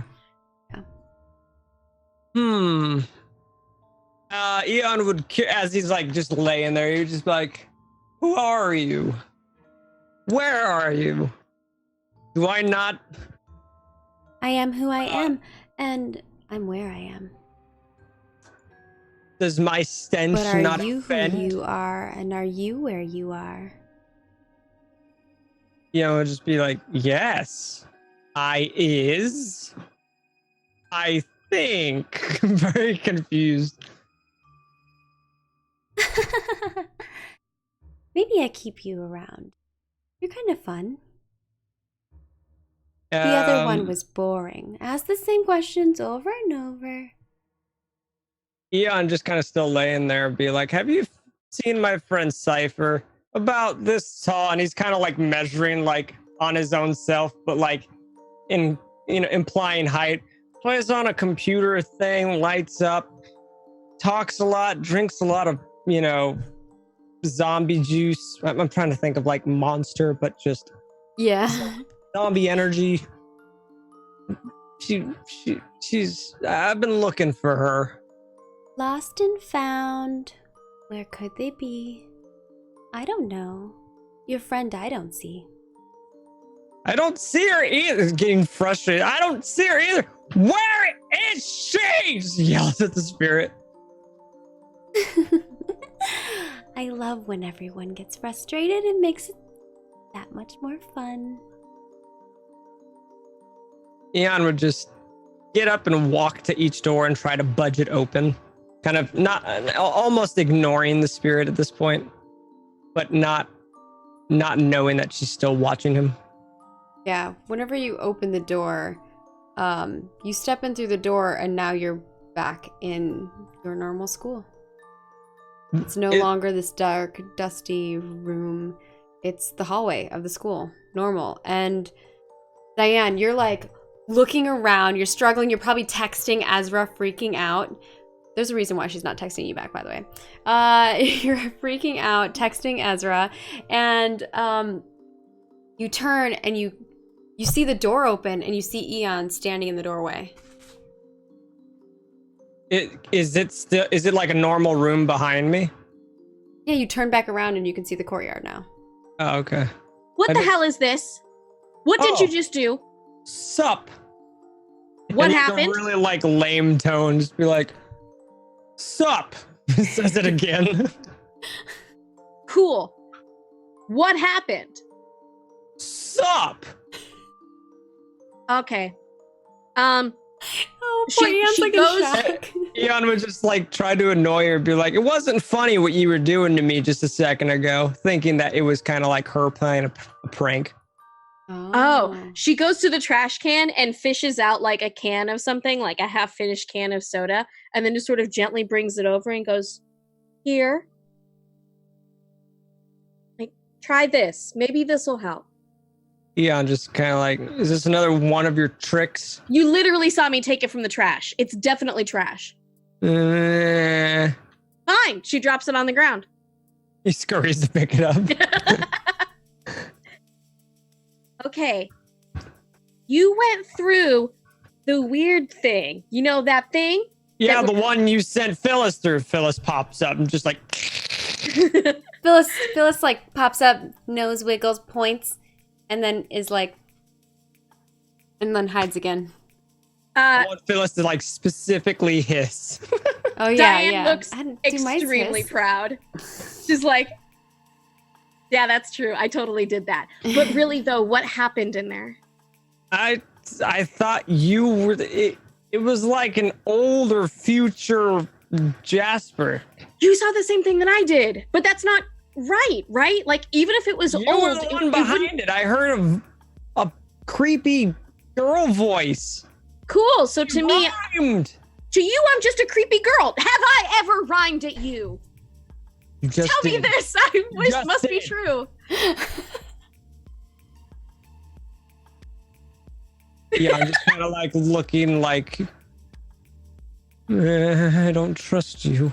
Eon, I don't rhyme. And also, I don't know what's in there. You have to tell me. Ezra's not talking to me. If people are going through that rip, I've been through there. It is weird. And if they're stuck, I don't know what to do. I talked to a guy. You talked to a girl? It sounded like a girl. He was a girl. You're not really sure what it sounded like, Ian. You're not sure if it was a girl or a guy. He's just going to assume that it was a girl just because... Assumed its gender. All right. He's clumsy and obnoxious anyway. He just thinks it was... Honestly, because Diane threw Phyllis through there. He just thinks it's all Diane's doing. Like an illusion or something like that. He's not taking it seriously because this is the first time he's really seen... any of this. True. He didn't see the one in the sky at the unicorn thing. He didn't see the things down in the what was it? Oh God, what was It was in the hallway. You were in the hallway. Yeah, the hallway. And then in the security room and stuff like that. Yeah, Eon wasn't there for any of that, so he thinks all you guys are kind of just crazy and tin. He still has his tin hat. You did experience when they reappeared in that room. Right, but that was the only thing. Yeah. But being magical and stuff like that, anybody could use a teleportation spell. Yeah, for sure. Just like he doesn't think anything of it, kind of a thing. Eon, this is the stuff that we've all been talking about. What stuff? Everything was fine in that world. It was a lot less clean, more how I would probably like this school to be run. Was there trash in it? No, but I was looking for it. There's somewhere where it always, as he's explaining this, he puts his tinfoil hat back on. It's always going somewhere, like shouting, trying to bring commotion. It's a tinfoil witch hat. I love it. It doesn't disappear. It goes somewhere, people. A couple people walk by you who are like trying to get through the doorway that you're standing in the middle and are like looking at you like, what the hell? I just shoved the doors closed. As they try to go through, just like, where'd your trash go? Huh? Where'd you throw it away? Is this your trash? Holds up like an old, McDonald's bag. They just walk through and walk away. They like walk in very quickly, very fast. She's full authority right now. She's like, doors closed, go around.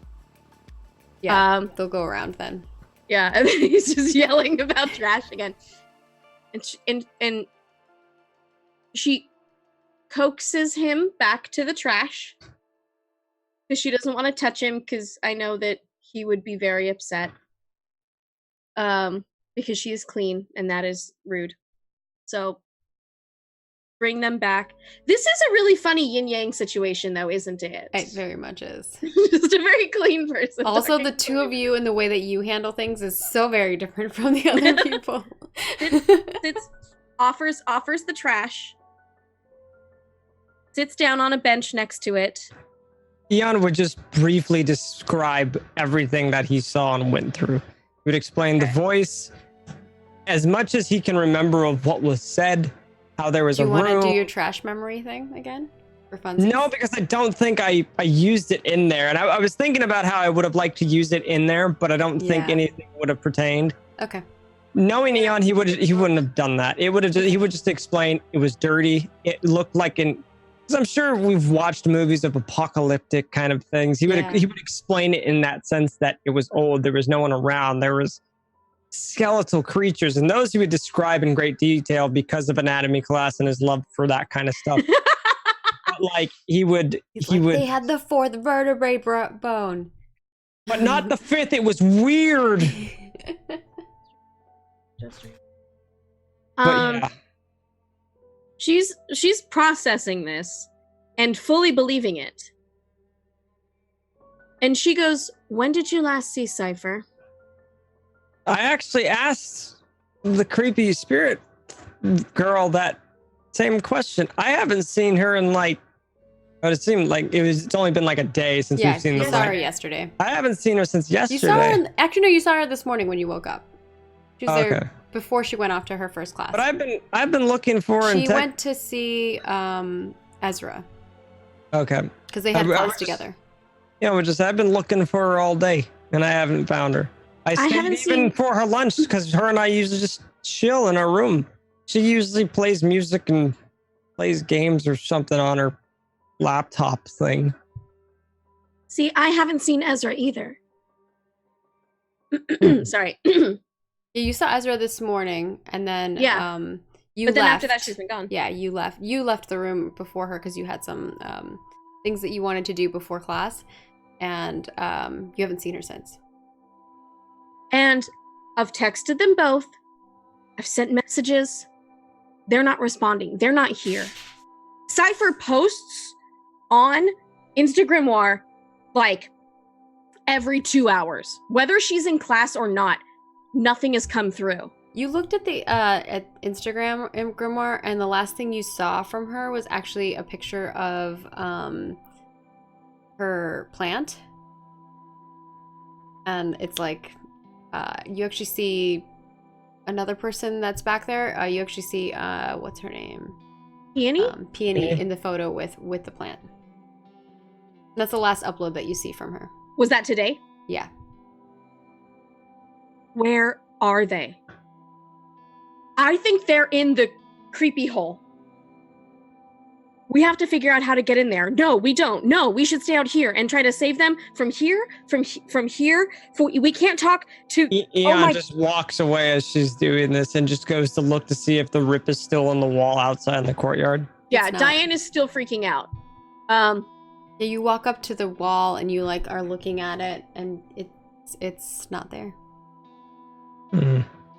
We can't trust. We went to the headmistress already, and she said that there wasn't anything, and there's where we could go through, or we can't go through, or we make it safer over here, or we don't. I am not good at this. I am a people person. Diane is having a breakdown. What is he doing? As behind him, sitting on the bench, is Diane having a heart attack, and you are touching the wall, and it's not there anymore. The tear's not there anymore.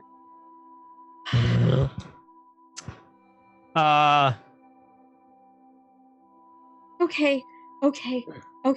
I want Eon to use the spell, but I want it to be I want to have a discounted, trashy version of what Ezra does with her calming tea. Okay, yeah. But I don't know. Now it's going to be convincing someone to eat something that you give them.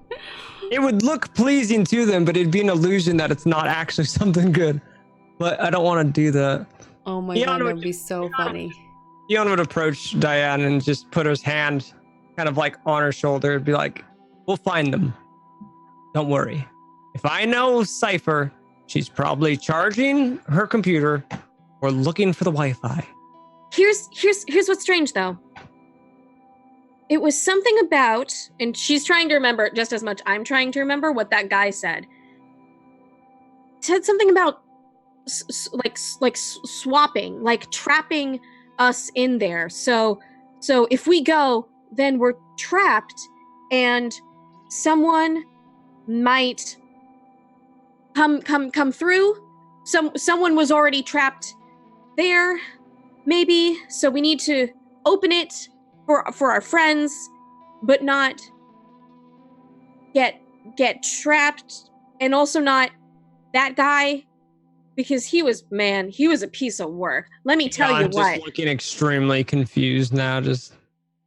I know about people, and he was just a bad one, like just kind of terrible. PHILLIS pops up and looks just as confused, like. Yeah, she's like full on just kind of talking to herself and finding comfort in the fact that she was just like, man, that guy sucked, and at least that's something that I know. Is just like, whoever that guy was, he was terrible, so that's good. She feels comfort in her judgment of others, and that's one of the only things giving her footing right now, because everything else is confusing. And she goes, all I know, I need a trash bat. Yeah, I'm just like, I gotta go. They'll find me. Oh no, honey. You're safe. They are okay. They know you. In a very deep monotone voice, he's like, no, I need to go. Diane's gonna find a trash bat, the nearest trash bat. The vacuum cleaners. Vacuum cleaners. Yeah. Okay, you find one. What's your goal with it? I'm going to use, and I could either cast a spell with this or I don't have to. I'm going to convince them that they need to find the next tear, because they have like a network. They have communication. They can be everywhere in the school right now. If they find a tear, tell me where immediately. Like, find me. So you'll need, like, speak with animals. Really? Because they can understand me really well. I was gonna say it has to be almost like an enthrall thing, because I don't know. I don't mean to fight your point. They don't understand you. They don't understand you. They just like your guys' room. No, because I guess Ezra talks to him. Ezra has talked to them before. Yeah. But they knew the Trash Bat campaign existed. So I thought that they were like, remember? Oh yeah, for sure. But they don't understand what you're saying. Like, you need to speak with animal to be able to talk with them. But I also almost think it needs to be like an They do like you, so finding one is super easy. Yeah. Because can I like try and diagram it? Because I have a thing, Diane for president. Convince one NPC to cooperate or do her bidding for a single task. Handing out flyers, cleaning up, or something like that. Okay. But that's an animal. You can, but you're gonna get a -2 for it, because they're not like, they don't speak your language, they don't understand your drawing, so you're gonna get a -4 for it. But you can definitely do it, yeah. You can like try to draw a diagram to teach them to do this thing. Charming and adaptive? Okay, yeah, I'll allow those for this situation. Okay, so it's a 0 right now. And yeah, so it's with -2, that's a 0. And then I just popped that in the chat. So that's Diane for president. Yeah. People know what it is. I haven't been doing that the entire time, which I'm terrible at. I feel bad. I haven't been doing that either. It's okay.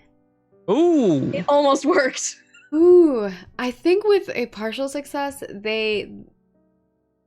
you find 2 of them, and the 2 of them were working together to clean up something in the hallway that someone had spilled.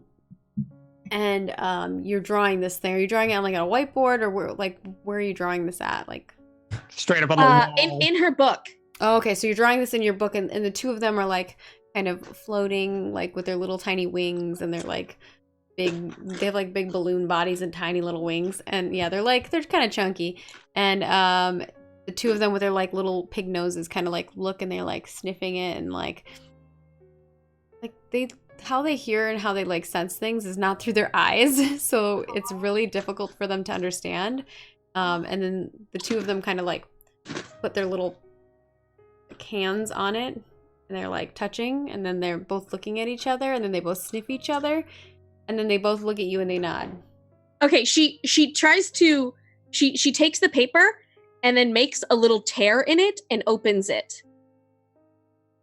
Like a little tear in the paper, and then gives it to them so that they can touch it again. One of them puts its head inside, and then it gets its head stuck inside, and it's shaking around, and the other one grabs it and pulls the paper off of it, and then the 2 of them both look at you like, what the? Diane just walks away. And the two of them look so weird, and one of them's still holding a paper, and the other one looks, and they're like, and they both blow like a little cloud, and the paper goes floating into the trash can. Yeah. Diane runs and takes it. Diane sits down, defeated. And that's it. She's just kind of sitting right now. She doesn't know what to do. Yeah, and you grab the paper. And you look over and you see Diane sitting there, defeated. There's people walking around in the hallway. Some of them are chatting. 2 people are sitting, like, leaning up against, like, the wall, talking to each other. It looks like there's, like, a teacher leaving one of the rooms and going down the hallway. Okay. I'm going to cast a new spell. Ooh, what you casted? This one is going to be called Sniff It Out. Why can't I make a... What the heck is going on? Hello? Okay. What happened? Oh, that's why. I don't know. I was trying to edit something. It wasn't working. Oh, okay. Now I see why. So it's going to be called... What the heck? It says value must be greater than or equal to 1 for green thumb. And it won't let me add a new spell. Let me see. Is it because of the level? Well, I didn't successfully. I failed that class. Or which one are you looking at? I'm just trying to add a new thing. When I click add, it says value must be greater than or equal to 1. Yeah, it gets mad when I put things at 0 sometimes. Oh, okay. Well, let me know that kind of stuff, because that's the kind of stuff I can fix. Gotcha. Yeah, like when you create a spell, you can't actually bring it down to 0. It automatically goes up to level 1. Even when I change, a potion of vigor is now changed. Yeah. So yeah, I'm messing with your sheet because I'm trying to like. Oh, okay. Yeah. Close these out. I think you have like everything open. What? So. Closing them really quick. You're trying to make a new one, right? Yeah. This one's going to be called Sniff It Out. Oh. Sorry. Yeah, I'm trying to do. That's weird that it's not letting you. You see the test one right now, right? Yeah. Okay, go ahead and type it in. Working now. That's a little finicky. I'll let them know. Cool. How do I get to the thingamajig? What do you mean? How do I modify like the name and all that fun stuff? You can just click on it and modify it. It's that little checkbox next to it. Oh, is that what it does? Okay, my bad. Yeah, that closes and opens it. Okay, apologies. I'm just a dork. All right, it's okay. So this is going to be a PHILLIS exclusive move that I asked PHILLIS to do. So PHILLIS will sniff out a point of interest that I've asked her to. Basically, I'm going to ask her if she could sniff out where the rift, if there's any more rips or tears kind of near us or around the school. Okay. All right.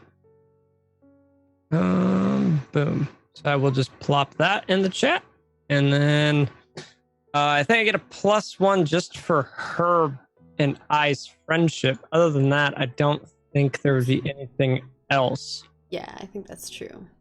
Okay. So yeah. So my hope here is to find something, if she could find another tear or rip, while Diane is kind of defeated at the moment. Makes sense. Partial? Partial. Okay. I think you're kind of in the same situation where you're like, you're kind of trying to be like, you're pointing at the wall and you're like pointing at her at like PHILLIS, and you're like trying to like explain to PHILLIS to find this thing. Would my knowledge of what it looks like and all that stuff come into play?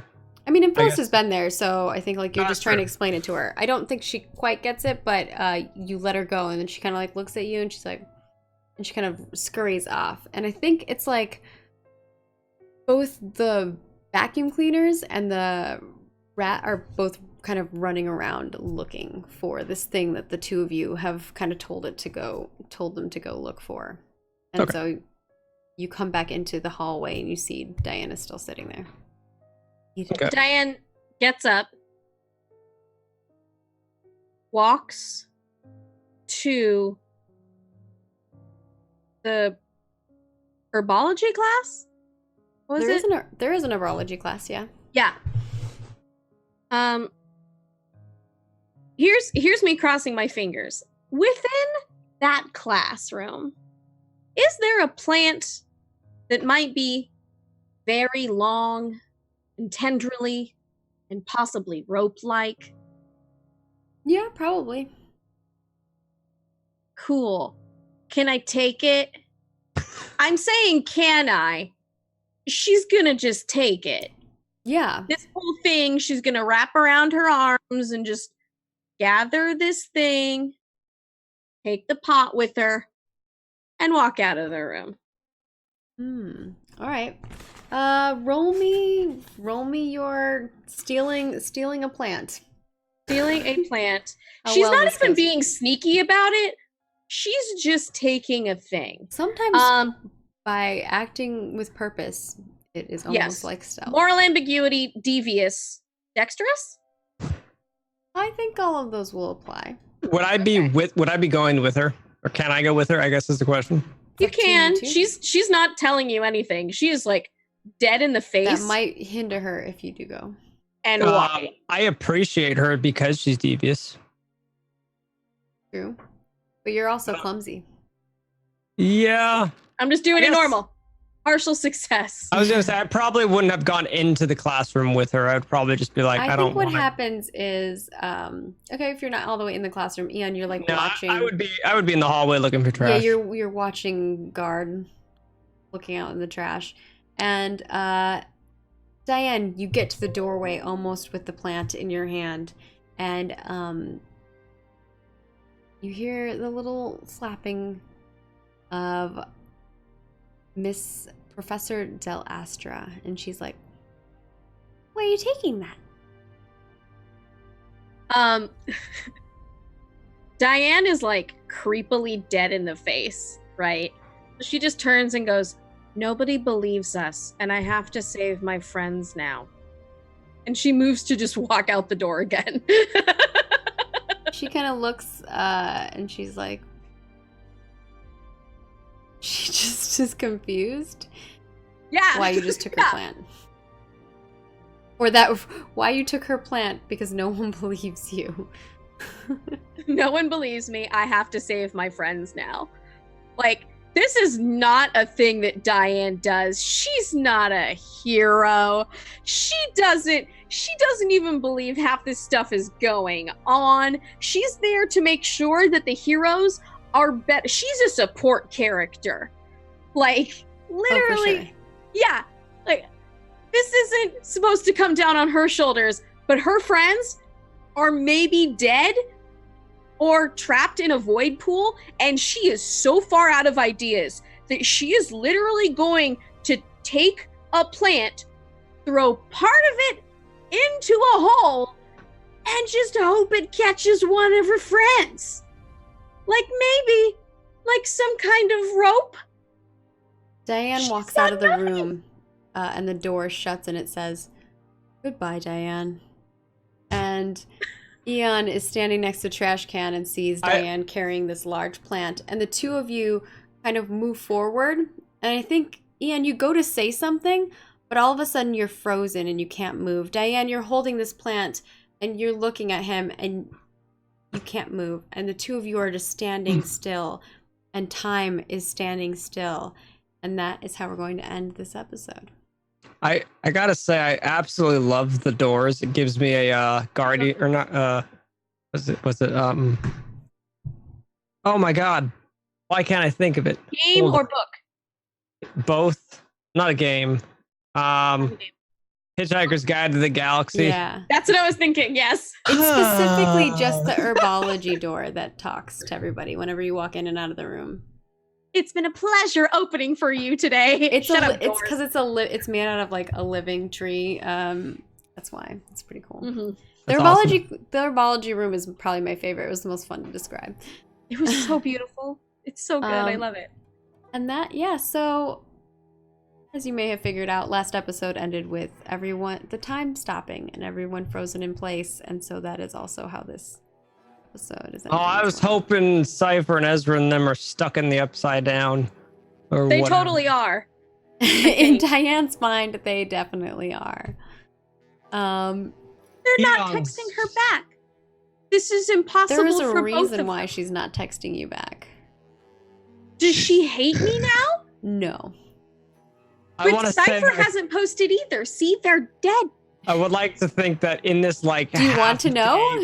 No, I don't. Okay. I don't. I think in this half day long thing that Diane's just having like an extreme meltdown, like my friends hate me. It's been 2 days, and there's just been a lot, and now she has to be good. She doesn't like that. She's out of ideas. Everyone else is smarter than her, and she knows it. She's good at a couple things, but she's not an action woman, man. Like, she's a jester, and that's just what she does. It's a person who is, like, really good at sword fighting on stage, but that's it. You get in a real sword fight, and they don't know what they're doing. They're an actor. That's her right now. She's an actor. And this is not working out. So yeah, she's just done. Like, it's great. And I also love how the two different groups have both learned things and also not learned things. And also not learned anything. The penultimate episode, and all of us are lost. I think the other group has learned a lot because they actually went to the library and did some research stuff. The two of you just freaked out. Hey, it's kinda to a ball. But your vacuum cleaner and your rat are off searching, but they're all frozen. You see these two bats kind of like frozen. You see Phyllis kind of leaning and looking at something, and she's frozen. Yeah. Yeah. It's good. I like this. I like that. Yeah, we're not like a daring duo. Like, it's a great duo because, like you said, it's that yin and yang. But we're gonna wrap it up for this episode. So of course, if you really did enjoy it, give it a good follow here. If you're watching on YouTube, smack the subscribe button, hit the bell, click one of the buttons that's most applicable to you. Strange, I know, but that's how they do things over there. And of course, if you want to help it support and pay for the cast, as well as if you're really interested in seeing a season 2, be sure to click that follow or that subscribe button. And then of course, if you're feeling super generous, you can donate. And the other option is as well, this game is up on TTRPG. This is a game that I made. It's called Witches in Spellcraft. And you can also purchase that over there, or you can get it for free if you just don't have a way to, or if you don't have enough income to bring in either. I just want people to enjoy the game as well. So we're gonna go around the table, or I guess it's not really a table. Oh, this is technically a table with books on it. We're gonna go around the table, and we're gonna have everybody kind of say where you can find them at, and of course what their favorite moment was tonight. And we're gonna go backwards this time, starting with Patrick. Who plays our lovely Trash, which we really do enjoy. I loved Ian's reaction, all the things. It's great. I was pretty active tonight. I love Little Red Dot, and I love Random Tuesday, but I love like role playing with Nika because our characters are just so polar opposites, and it's just fun to just get into weird things. Favorite thing tonight was just me hurling Phyllis, and you just like. They're like, no! Like, and then the argument that happened right after that, it's like the best married couple, like old married couple argument. Like, you threw your rat. Well, you pushed it in. And it's just like this. Yeah. Threw it. It wasn't my fault. Never. It was fine. Then you just booped her. Just, I imagine just like a soft little, kind of like, whoosh. She would have landed safe, but no. that was probably my favorite bit, but I absolutely love playing stuff with Diane. Someone's like, you two should go to the ball together. Diane would die. I think she would rather go with Ned than me. Eon would make her a dress out of trash, like. No, it would just be like an old one. Just be like, I found this. Oh. But give it back. I have no purpose of using it, but it is mine. Of course. Even if Diane had those feelings, like, part of her would never let her act on them. Ever. Like, there's just too much of her in there. So, like, even if she was like, man, I really think I got a thing for Eon, she's just like, she'd be like, slap herself out of it. No, you can't.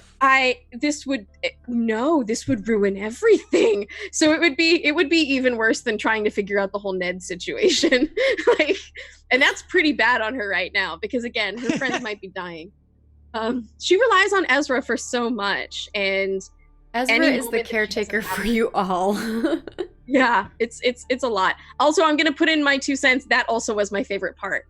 Like, yeah, that was the screaming about poor Phyllis. There was a lot of like funny parts in tonight's, but that was probably like the icing on the cake. Just the bickering that went on. Just I was secretly hoping you would just fail and just whatever happened to Phyllis just happened, and just see, like, I was like, please just not let it be good, because I don't want you to catch her. I want something bad. Just she flings into the portal, or she doesn't die. Like, that'd be terrible. But like I was afraid she was gonna hit the ground and then like maybe explode. She would have rolled. Oh my gosh!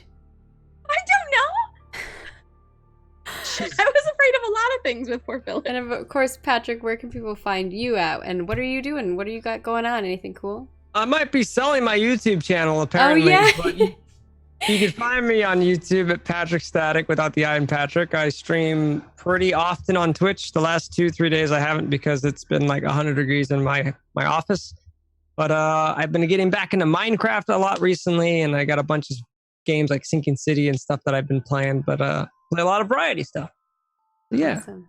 And of course, Diane, our ever popular or trying to be popular witch who wants to be president, who is going through a lot right now, is wondering if she should go on a date with Ned, wondering where her best friend is, might have lost another friend for a moment, and is now carrying a plant tree and frozen in time.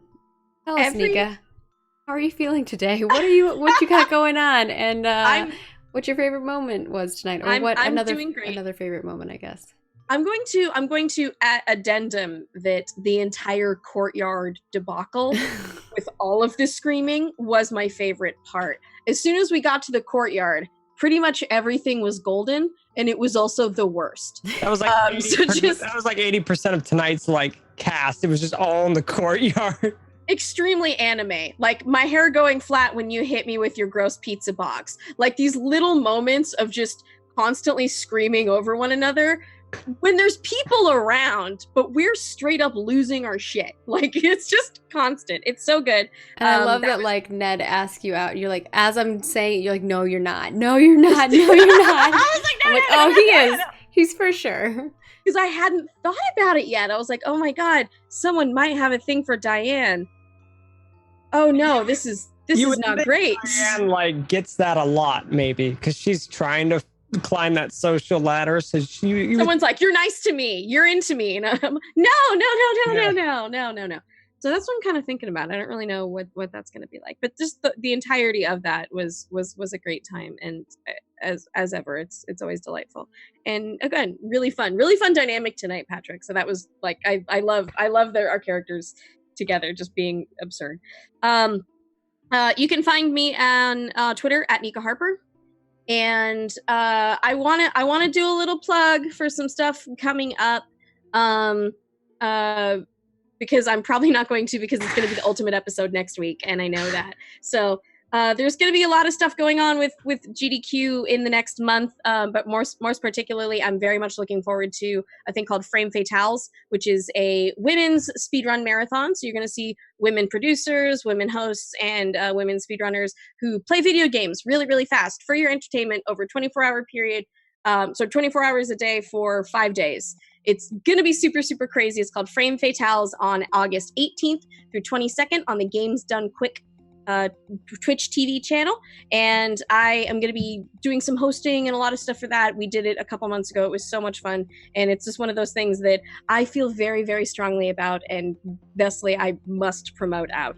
So by all means, if you like seeing that kind of stuff, just get your mind blown, man. And that's mostly what I've been doing with my life, like just looking at that kind of stuff. So yeah, awesome. I love it. Yes, and thank you again for everybody who has joined us. We really had fun.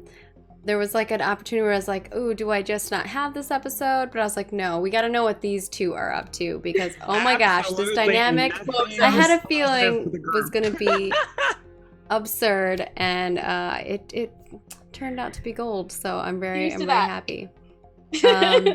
Next episode is our finale for this season, and if you want to support us for another season, like I said, you can go ahead and subscribe to us here on Twitch, or donate as well. That always helps. And of course, follow us on all of the things, social media, Margaret Cronin everywhere. I'll just toss that in the channel so that you can know where we're going to be at. And of course, if you're just tuning in now, or you tuned in like towards the half of it and you didn't see the rest, or you haven't watched the other episodes, they're all over on Margaret Crone Plays on the YouTube channel. And if you're watching this on our YouTube channel, we really appreciate it. Thank you so much. And this will be up tomorrow morning, up on our YouTube channel, pending Twitch and YouTube cooperate. Which has been going all right so far. If you're watching on Twitch, though, stick around. We're going to go raid somebody and give them a little witchy raid. But farewell, my friends. We will see you next week. Same time, same place. Twitch.tv/MargaretCrown, 7 p.m. PDT on Thursday. We also stream here on Mondays, and next week it will be Monday and Tuesday. Normally it's Monday, Wednesday, Thursday. Toodaloo. Bye.